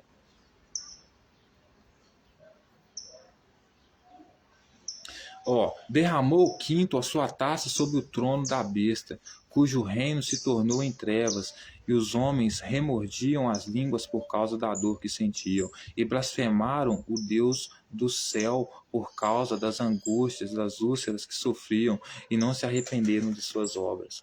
Quem eram os que não se arrependeram das suas obras aqui? Eram seguidores de Jesus, os 144 mil que seguiam a besta, porque a besta que era Jesus segundo João. Como eu disse, vocês estão vendo um discípulo de João chamar Jesus de besta, de irracional, maluco, inconsequente. certo? Então, esse quinto flagelo, porque eles que sofreram, né? Esse quinto sofrimento que foi determinado sobre a corte, sobre eles, foi derramou o quinto a sua taça sobre o trono da besta. Por quê? Porque Jesus tinha um trono, essa besta que era Jesus, que forçava todo mundo a seguir ele, e não queria que ninguém vendesse no templo, a não ser os 144 mil virgão que seguia ele, né? Ele teve o seu trono destruído, o seu movimento destruído, tanto que eles se dispersaram, né? Cujo reino se tornou em trevas, e os homens remordiam suas línguas por causa da dor que sentiam, e blasfemaram, ó Deus do céu, por causa das angústias. O que Jesus fez quando ele estava no templo antes de morrer? Ele levantou a mão para o céu e se arrependeu e falou que, Deus, se for possível, me livre desse cálice. Foi ou não foi? Ele não queria passar por aquilo, ele queria se arrepender, voltar atrás. Então, ou seja, por quê? Porque ele sabia que viria esses flagelos sobre ele, e viria essas consequências sobre ele. Então, veio muito sofrimento sobre eles, sofreram bastante, mas não se arrependeram das suas obras. Inclusive, ainda blasfemaram contra o Deus dos judeus, que é o verdadeiro Deus do céu. Né? Porque Jesus se colocava como exclusivista, o Deus do céu ali, porque essas pessoas, né, os judeus até seguiam Yahvé, né, mas seguiam outros deuses também. Né? Aí ele vai falar sobre o sexto flagelo. Derramou o sexto a sua taça sobre o grande rio Eufrates, cujos se secaram.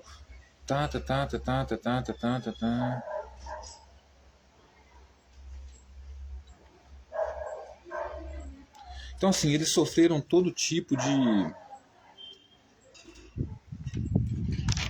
Eles sofreram todo tipo.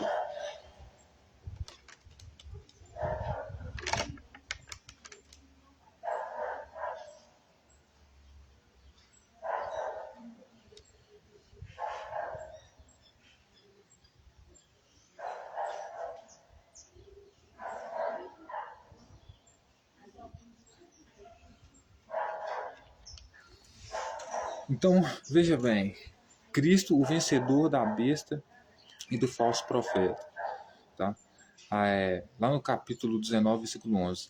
Viu o céu aberto e eis um cavalo branco. Só que aqui, ó, Cristo, o vencedor da besta e do falso profeta. Aí você fala, como assim, Tiagão? Você não acabou de falar que Cristo era a própria besta? Era a própria besta? Claro que era, mas você vai entender por que o texto está falando isso aqui, ó. Cristo, o vencedor da besta e do falso profeta. Por quê? Porque Cristo, ele achava que o falso profeta era aquele que pregava contra ele. Pregava contra o reino do céu. Certo? E ele também considerava besta os fariseus. Porque você inverte o papel, entende? Porque como você tem um lado opositor, então você inverte o papel. Por exemplo, eles para nós são demônios, são Satanás, porque são oposição.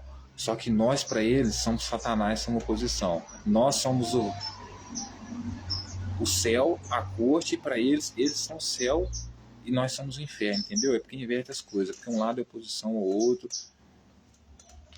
para você entender, entendeu? Então, viu o céu aberto e eis um cavalo branco, o seu verdadeiro cavalo branco. O seu cavaleiro se chama fiel e verdadeiro, e julga e peleja com justiça. Os seus olhos são chama de fogo, a sua cabeça há muito diademas, tem o nome escrito que ninguém conhece senão ele mesmo. Está vestido com um manto tinto de sangue, e o seu nome se chama Verbo de Deus. E seguiam os exércitos que há no céu, montando cavalos brancos, com vestiduras de linho finíssimos, branco e puro. Saída da sua boca uma espada afiada para com ela ferir as nações, e ele mesmo a regerá com um cetro de ferro. E pessoalmente pisa o largado vinho do furor da ira de Deus Todo-Poderoso. Tem no seu manto, a sua coxa, um nome escrito, Rei dos Reis, Senhor dos Senhores. Então viu um anjo posto em pé no sol, clamou, dizendo, grande voz, falando a todas as aves que voam pelo meio do céu: vinde reuni-vos para a grande ceia de Deus, para que comais carnes de reis, carnes de comandantes, carne de poderosos, carne de cavalos, seus cavaleiros, carne de todos que, quer livres, quer escravos, assim pequenos como grandes. E vi a besta e os reis da terra com seus exércitos congregados para pelejarem contra aquele que estava montado no cavalo e contra o seu exército.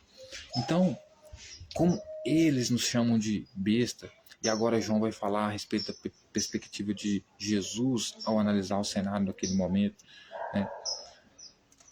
No sentido de que ele está falando em nome de Jesus, né? Ele está colocando a palavra na boca de Jesus,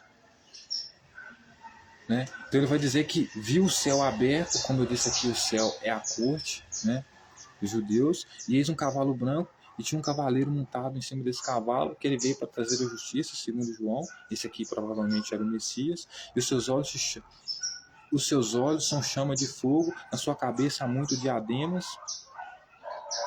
tem um nome escrito que ninguém conhece senão ele mesmo, está vestido com um manto tinto de sangue, e o seu nome se chama Verbo de Deus. Então, assim, quem se chama Verbo de Deus? O Rei. Porque o Verbo de Deus é o Filho, o Verbo de Deus,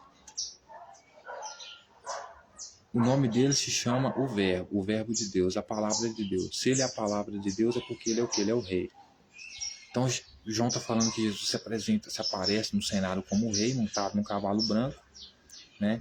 Ele é a palavra de Deus, portanto ele é a ordem, ele é o Verbo de Deus, ele que manda 144 mil, vai faz isso, vai faz aquilo, né? Pelo jeito não morreram todos 144 mil, ainda ficaram alguns de pé, né?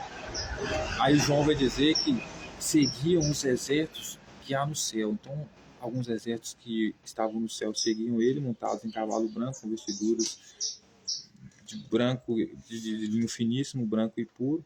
Talvez, se ele tivesse dizido que ele montou no jumento, ele seria mais honesto, né?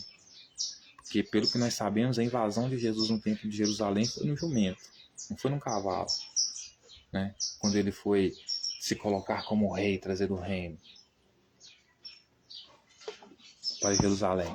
Ele veio montado no jumento, não num cavalo, né? Mas está tudo bem. Então ele veio montado no cavalo, a gente sabe que ele veio com um manto branco, sim, inclusive um jumentinho foi usado para colocar o manto branco dele em cima do jumentinho, e saía da boca dele uma espada afiada para ferir todas as nações. Então, tudo que ele falava era para ferir todos os povos, que era exatamente o que Jesus estava fazendo na época de João, né? E ele mesmo iria reger as nações com cetro de ferro, ou seja, com aquele chicote de ferro. Era exatamente o que Jesus já... Por isso que o Apocalipse já aconteceu, porque era exatamente o que Jesus fez dentro do templo. Ele expulsou as pessoas, regeu as pessoas lá com o quê? Com vara de ferro, com chicote. Então já aconteceu isso, certo? E pessoalmente piso largar do vinho do furor da ira de Deus Todo-Poderoso. Então, ou seja, ele vem trazer a ira do tal Yahvé Todo-Poderoso sobre todo mundo. Tá? E tem sobre o seu manto, na sua coxa, um nome escrito Rei dos Reis, Senhor dos Senhores. Então vi um anjo posto em pé no sol e chamou com grande voz, falando: todas as aves voam pelo meio do céu, vinde reunir-vos para a grande ceia de Deus. Então ele viu o Messias. João vai dizer que... Porque esse cenário que João está descrevendo aqui, embora seja com metáfora, ele está descrevendo aqui o cenário da invasão de Jesus no templo de Jerusalém, lá no jumento lá. Que a única vez que Jesus foi com as vestes grandes lá, né, entrou no templo e regeu lá o povo com vara de ferro. Foi a única vez que aconteceu isso, antes dele morrer, certo? Então é disso que João está descrevendo, né? João vai dizer que ele entrou, começou a reger as nações lá. Por que reger as nações? Porque lá iam povos de várias nações no templo de Jerusalém. Então, no comércio que tinha lá, por isso que tinha comércio lá, porque ia povo de várias nações. Vai que tinha gente que demorava 15 dias para chegar no templo de Jerusalém. Como é que levava o animal para matar lá? Era melhor comprar o animal lá. Então, como Jesus se colocava como rei, quando ele pegou o jumentinho dele e foi para Jerusalém, junto com 144 mil virgões, que era a multidão que seguia ele, que tinha na sua testa o nome dele, estava seguindo essa besta que era Jesus, o que ele fez? Ele pegou um chicote né? E começou a bater com chicote lá, expulsando as pessoas de lá, que eram de várias nações que estavam lá para, né, vários motivos. Então, ou seja, o que João está falando em Apocalipse aqui era para a época dele, porque foi nesse momento, inclusive, que é o momento que João está destacando aqui, que é o momento do tempo, né? Que ele vai dizer o quê? Que ele entrou, que ele veio para reger as nações com vara de ferro, que foi quando ele estava no templo lá, que inclusive também estava impedindo as pessoas de comprar e vender, fazendo o papel da besta aqui então. Então vi um anjo em pé no sol, olha só que terrível isso. Isso quando Jesus, por isso que ele disse que não veio para trazer a espada, ele não veio para trazer a paz, ele veio trazer a espada. Um dos anjos, né? E esse anjo, portanto, era um soldado dele, como eu já disse aqui, uma pessoa que seguia ele. Olha só o que esse anjo falou. Então vi um anjo em pé no sol e chamou com grande voz falando: todas as aves que voam pelo meio do céu, vinde reuni-los para a grande ceia do Senhor. Então Jesus dizia que iria entrar em Jerusalém, que não vinha para trazer a paz, que veio para trazer a espada, que veio trazer o reino de Deus e junto com o reino de Deus a ceia do Senhor. E adivinha só o que era essa ceia do Senhor? Era a matança. A ceia do Senhor era um convite para as aves dos céus para comer o corpo de todos os mortos a qual Jesus havia matado. Esse é o Apocalipse de João, para a época dele. Será que Jesus não matou ninguém? Porque ele disse que veio para trazer a espada, não a paz. Você vai cortar o quê? Maçã com a espada? Ou batata? Um rei vai usar uma espada para cortar uma batata? Um cara que se propõe como rei vai usar uma espada para quê? Para cortar uma batata? Então, esse anjo provavelmente poderia ser também até um discípulo de Jesus, porque nessa altura do campeonato, como Jesus estava vindo trazer o reino, né? Então eles já poderiam ser considerados anjos, porque a hierarquia, né, o poder de Jesus é supostamente ser estabelecido, coisa que não foi, né? Porque ele foi morto, mas enfim. Um desses anjos pediu para que todas as aves do céu se reunissem para a ceia do Senhor. E qual que era a ceia do Senhor? Qual que era a ceia, a grande ceia de Deus? A grande ceia de Deus, olha só, era para que as aves, para que comais carnes de reis, carnes de comandantes, carnes de poderosos, carnes de cavalos e seus cavaleiros, carne de todos, quer livres, quer escravos, assim pequenos como grandes. Lembrando que o texto vai dizer que a besta ela obrigou pobres e ricos a seguirem ela. O que Jesus fez com o jovem rico? Explorou ele. Queria que ele vendesse tudo como os discípulos fez, a ponto de virarem escravos, mendigos, para seguir Jesus. Então, para você ver como ele era a própria besta, né? Obrigava tanto ricos e pobres a seguirem. Né? Assim, coisa que você não vai ver isso aqui no estudo bíblico, no meio de igreja nenhuma, cara. Né? Isso aqui é João descrevendo Jesus, cara. João está dizendo que uma das pessoas que seguiam Jesus gritou em alta voz, dizendo que a grande ceia do Senhor ia acontecer, porque Jesus veio montado num cavalo. Eu acredito que foi no jumento mesmo, né? E nessa ceia do Senhor que Jesus vinha trazer, a gente pensa que era uma ceia que Jesus ia cuidar dos pobres, né? Que coisa linda, eu vou dar ceia para os pobres. Não, mas essa ceia aqui ia ser para as aves do céu, ou seja, convidando os urubus para a matança que Jesus estava trazendo. Para matar geral, comer carne dos reis, dos poderosos. Quem que eram os reis aqui? Né? Eram os reis de Jerusalém, o rei de Judá, Herodes aqui, todos os outros. Também todos os povos, né, que não aderiam a ele. Né?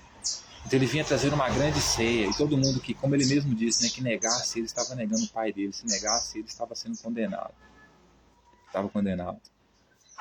Então veio para matar todas as pessoas, com seus apoiadores gritando em alta voz, aqui descritos como anjos, que os urubus estavam convidados para a festa, para a ceia do Senhor. Veja que a ceia de Jesus, a ceia de Deus, né, que Jesus defende, não é a alimentação dos pobres, mas sim um negócio muito sombrio, que é a matança de todas as pessoas que não concordam com ele, tanto os ricos como pobres, governantes, poderosos.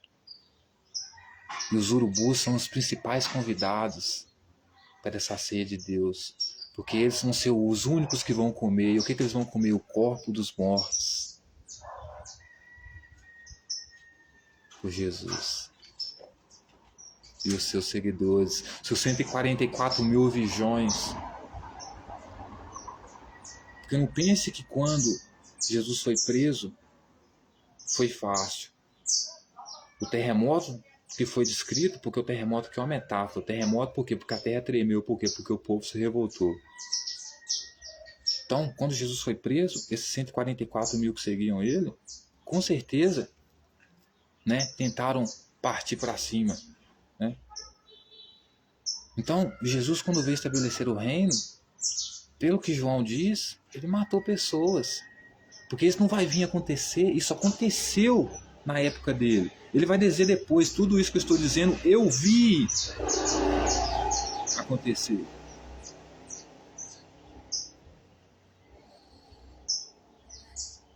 Então, todos os pequenos, tanto você que era pobre, você que era rico, quando Jesus veio, na época dele, como Messias, colocando como Cristo, por isso que ele não queria que ninguém soubesse, né? Ele pergunta para os discípulos, né?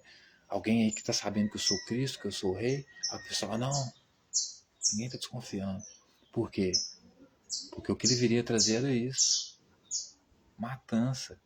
Matar tanto os pequenos quanto os grandes. Se você era adúltero, se você era homossexual, se você era uma criança desobediente aos pais, se você... Porque para a mulher é difícil. Imagina uma mulher que é estrupada, ser obrigada a se casar com um homem e nunca mais poder se separar dele. É claro que uma mulher dessa vai se apaixonar com qualquer outro na rua que a trate melhor. Então, adultério é consequência da relação que ela vive. Agora, imagina essa mulher sendo morta por adultério porque traiu o homem que a violentou. Né?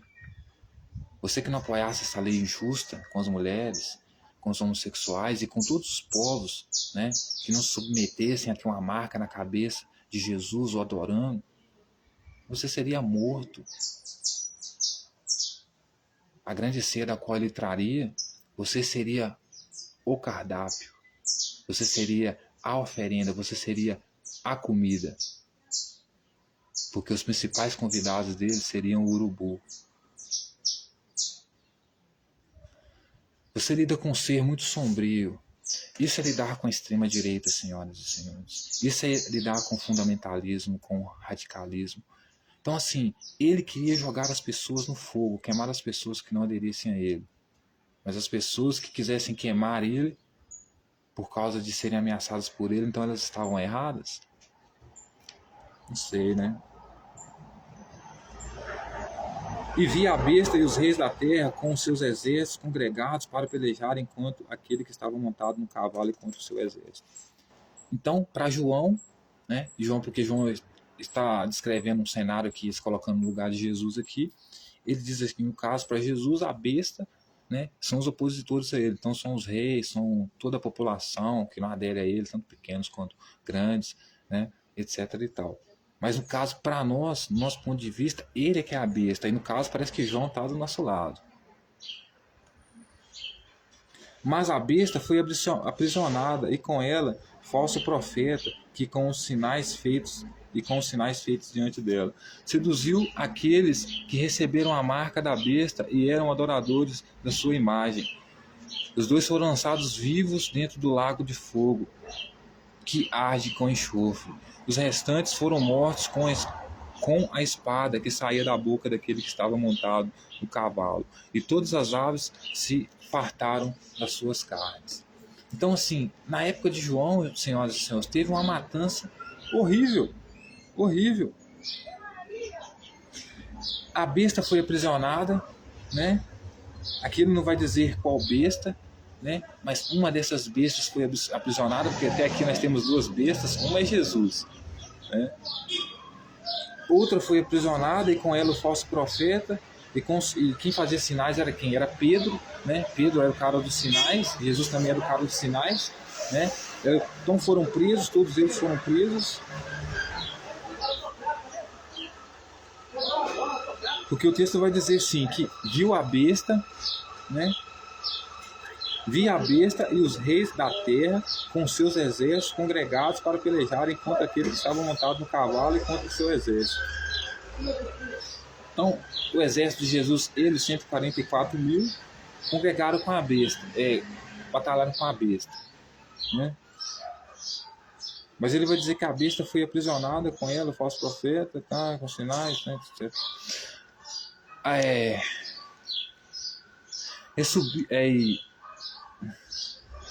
Só acho que está tendo só um pequeno erro aqui.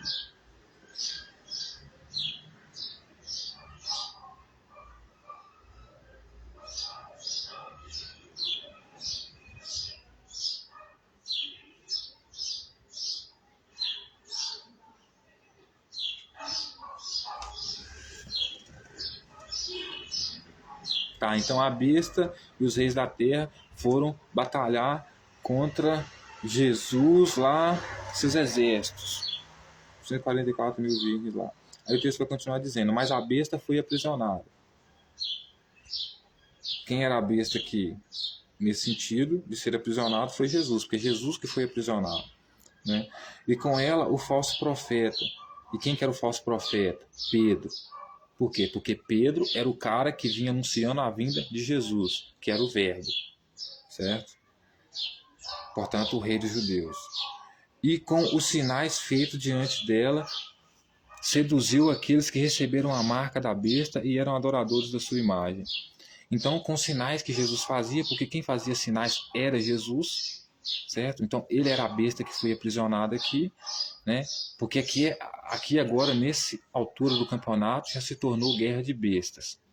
Por quê? Porque de um lado você tem o time de Jesus, que é uma besta, consideradas bestas pelas autoridades judaicas, e do outro lado você tem as autoridades judaicas, que são consideradas bestas por Jesus e pelo time de Jesus. Por quê? Porque besta no contexto humano, né, no contexto pejorativo para o humano, é o quê? Aquele ignorante, aquele que tem pouca sabedoria.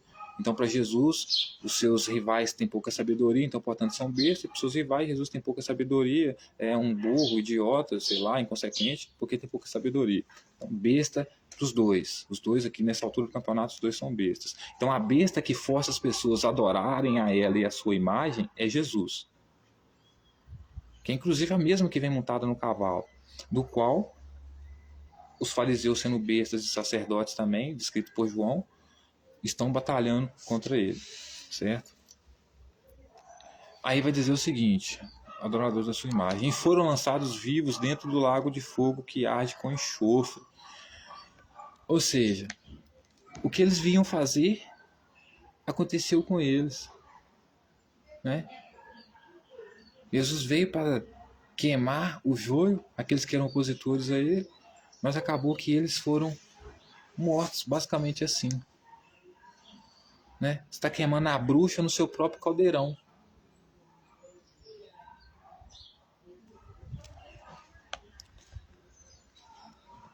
Os restantes foram mortos com a espada que saía da boca daquele que estava montado no cavalo, e todas as aves se fartaram com suas carnes. Então, ou seja, a matança rolou, certo? A matança rolou, certo? Os que sobraram, né? Os que sobraram foram mortos pela espada, foram mortos pela espada que saía da boca, né? De Jesus, que também é uma besta, né? Então, ou seja, Jesus mandou matar essas pessoas, e todas as aves se fartaram das suas carnes. Então, todas as pessoas que Jesus matou, né, tanto as que ele matou e as que foram mortas por ele, ficou lá servidas como um banquete para as aves do céu que comem mortos, que são os urubus. Na verdade, eles nem comem seres humanos, né? Mas vai saber que ave é essa, né?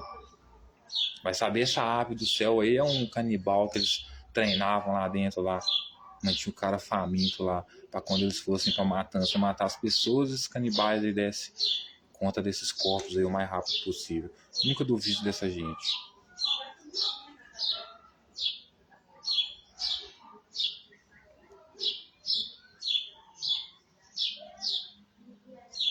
Aí ele vai falar aqui a prisão de Satanás aqui e tal, A gente vai terminar aqui. Falta só uma folha só que eu vou falar sobre o novo céu e a nova terra na próxima leitura, certo? Sobre a prisão de Satanás também por 1000 anos, que tem que ser uma leitura mais detalhada, porque tem muito. Mas eu só queria pular para um capítulo aqui rapidinho para a gente terminar aqui, que é a certeza do cumprimento da profecia deste livro, que João vai terminar dizendo, eu vou ler isso aqui só para você ver como essa questão era para a época dele, Apocalipse para a época dele. No máximo faltava 5 dias para acontecer aquilo. Não tem nada a ver para os dias de hoje ou para o futuro, tá? Mas esse movimento de extrema-direita que existe até hoje, que comete as suas ações por meio da religião, né? Usa a religião para, como é que eu posso dizer? Para justificar as suas más ações. Então, fiz porque Deus mandou, Deus que manda, e como eu já disse, todo mundo que fala em nome de Deus fala em nome de si próprio. Mas, enfim, só para você ver como a profecia era para o tempo dele.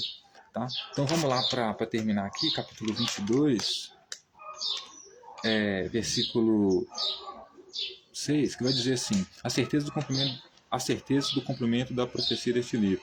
Disse-me ainda, essas palavras são fiéis e verdadeiras. O Senhor Deus dos Espíritos e profetas enviou um anjo para mostrar aos seus servos as coisas que em breve devem acontecer. Em breve, senhoras e senhores, significa que está quase acontecendo. É para a época dele, em breve. Tanto que o próprio Jesus diz, não passará essa geração antes que essas coisas aconteçam. Qual geração? A geração dele. Certo? Não milênios depois. Certo? Ele inclusive diz, muitos dos que estão aqui que me seguem, se referindo aos discípulos dele, não provarão da morte antes que veja o reino de Deus vir. Todos morreram. Nenhum deles viu o reino de Deus vir. Na verdade, ouviu a tentativa da existência do reino de Deus, porque tudo isso aconteceu na época deles. Certo? Não tem nada a ver com os dias de hoje. Então, tudo isso ia acontecer em breve, segundo João. Olha só o que ele vai dizer. Eis que venho sem demora. Bem-aventurado aquele que guarda as palavras da profecia deste livro. As admoestações e as promessas finais. Eu, João, sou quem ouviu, olha só, eu, João, pelo amor de Deus, você precisa prestar atenção nisso. Eu, João, sou quem ouviu e viu estas coisas. Ponto final. Essas coisas já aconteceram. João viu e ouviu essas coisas, porque elas já aconteceram.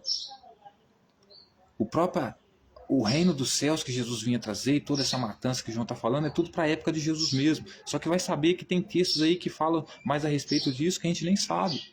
Jesus nunca que foi morto por acaso ou como inocente. Certo? Então, tudo isso que João está relatando, senhoras e senhores, ele viu. Se ele viu é por quê? Porque já aconteceu. Ele viu. Por que ele viu? Porque já aconteceu. Não é uma visão de Apocalipse, assim, no sentido de que eu estou tendo uma visão do futuro.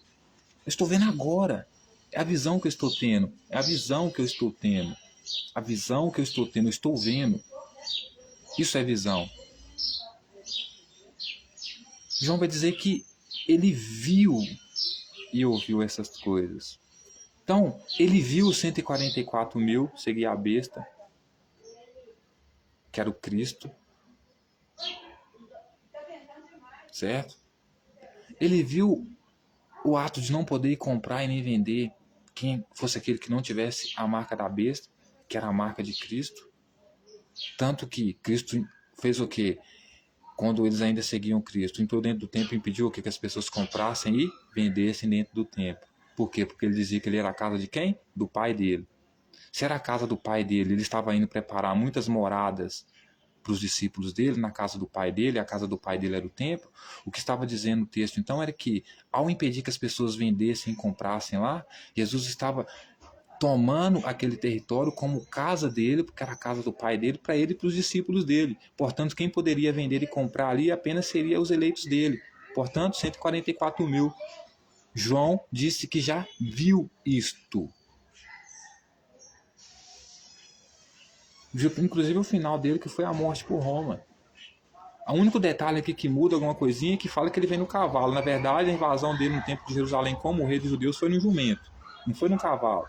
Estava com a veste branca direitinha, arrastando ela pelo chão, mas foi no jumento.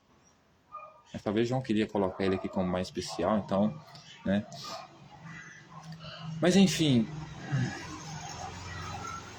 Então, eu, João, sou quem ouviu e viu estas coisas. Quando as ouvi e vi, prostei-me ante os pés do anjo que me mostrou essas coisas para adorá-lo.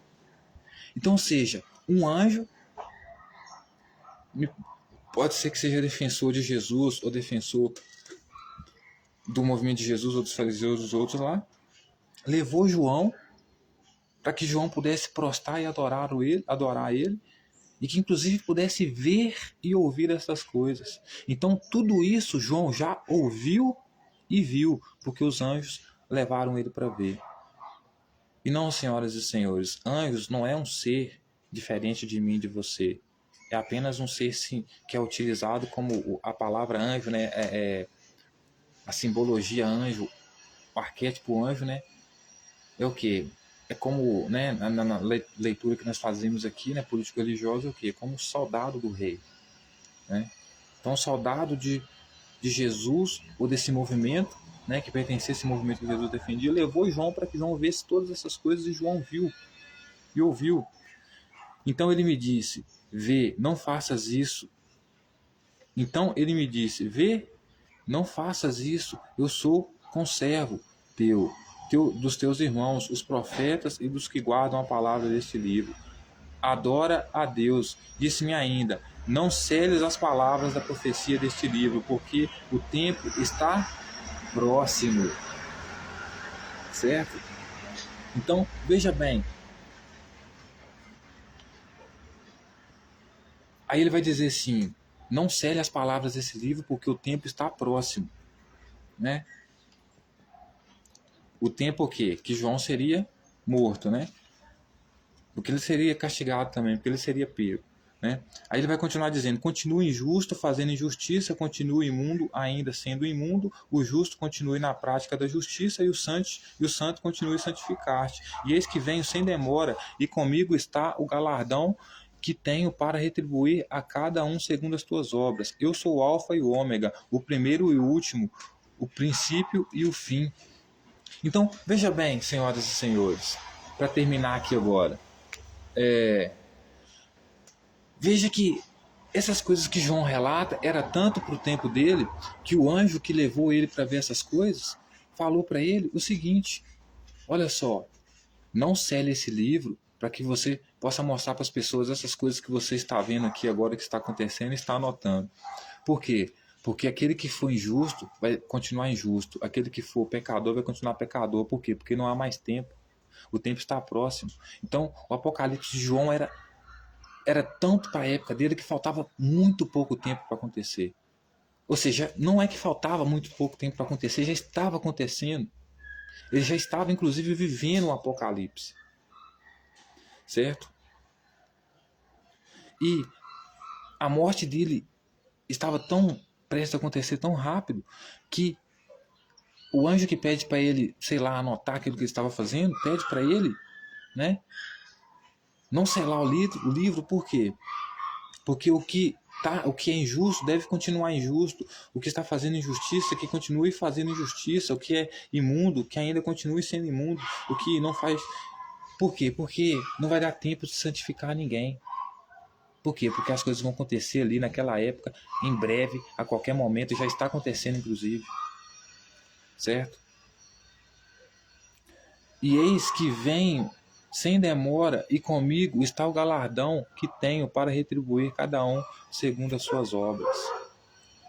Então, ou seja, ele está vindo lutar, né? Já está lutando inclusive, né? Isso aqui o anjo está falando, que vai vir trazer o galardão.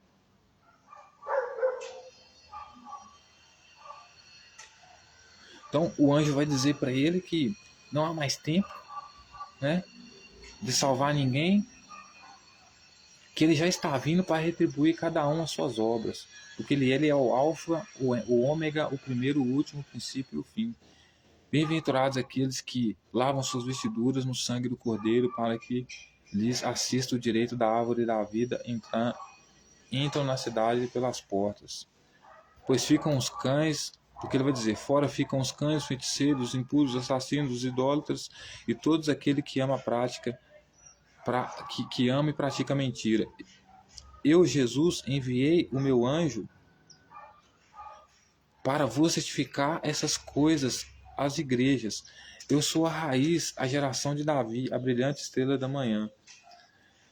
O Espírito e a noiva dizem, vem aquele que ouve, diga aquele que ouve, diga, vem aquele que vem aquele que tem sede, venha. Tá.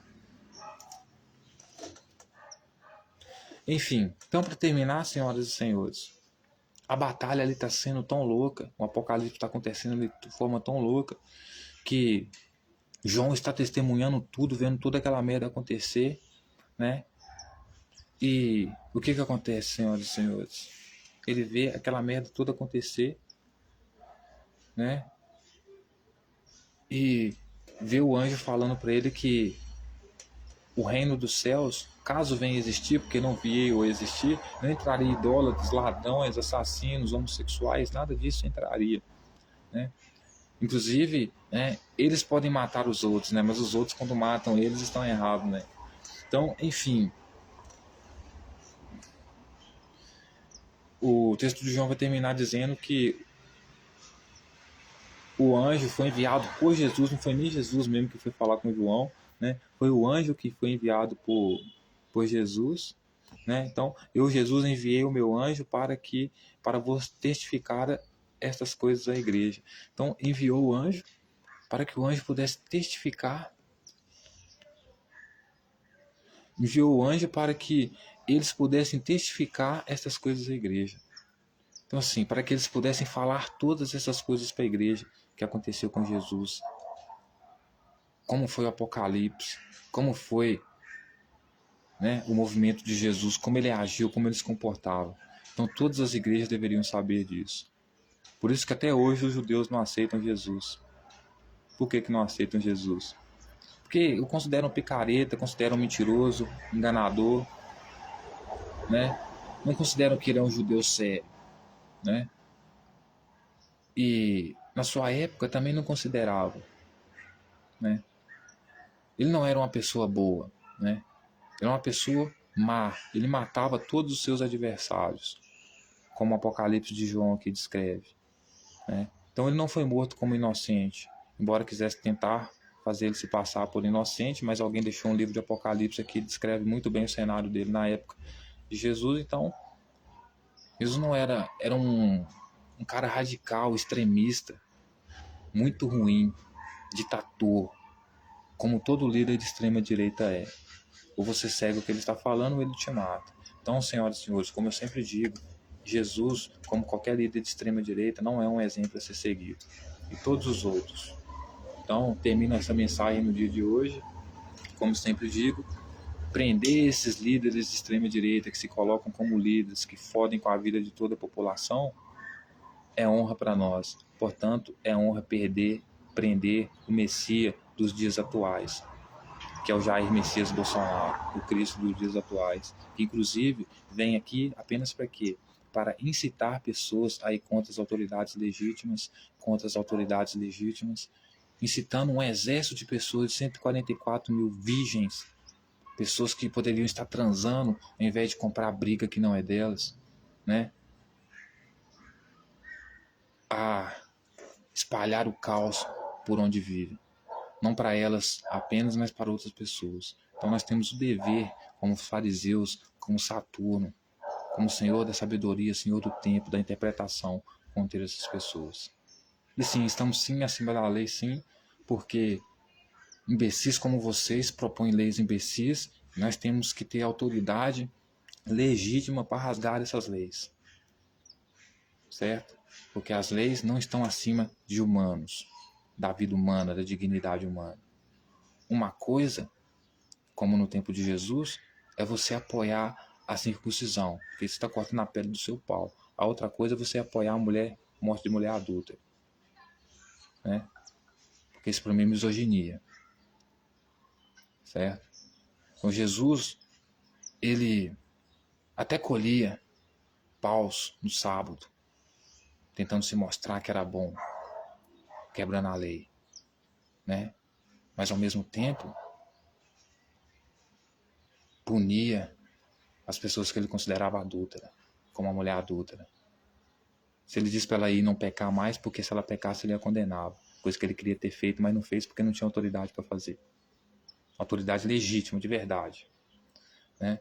Então nosso papel é conter essas pessoas e brecar, né, a vida delas, no sentido de que elas não possam nos atingir de forma negativa. Então, termino essa mensagem de hoje. Muito obrigado e um abraço a todos. Lembre-se, Jesus não é um exemplo a ser seguido. Então, não sejam como ele.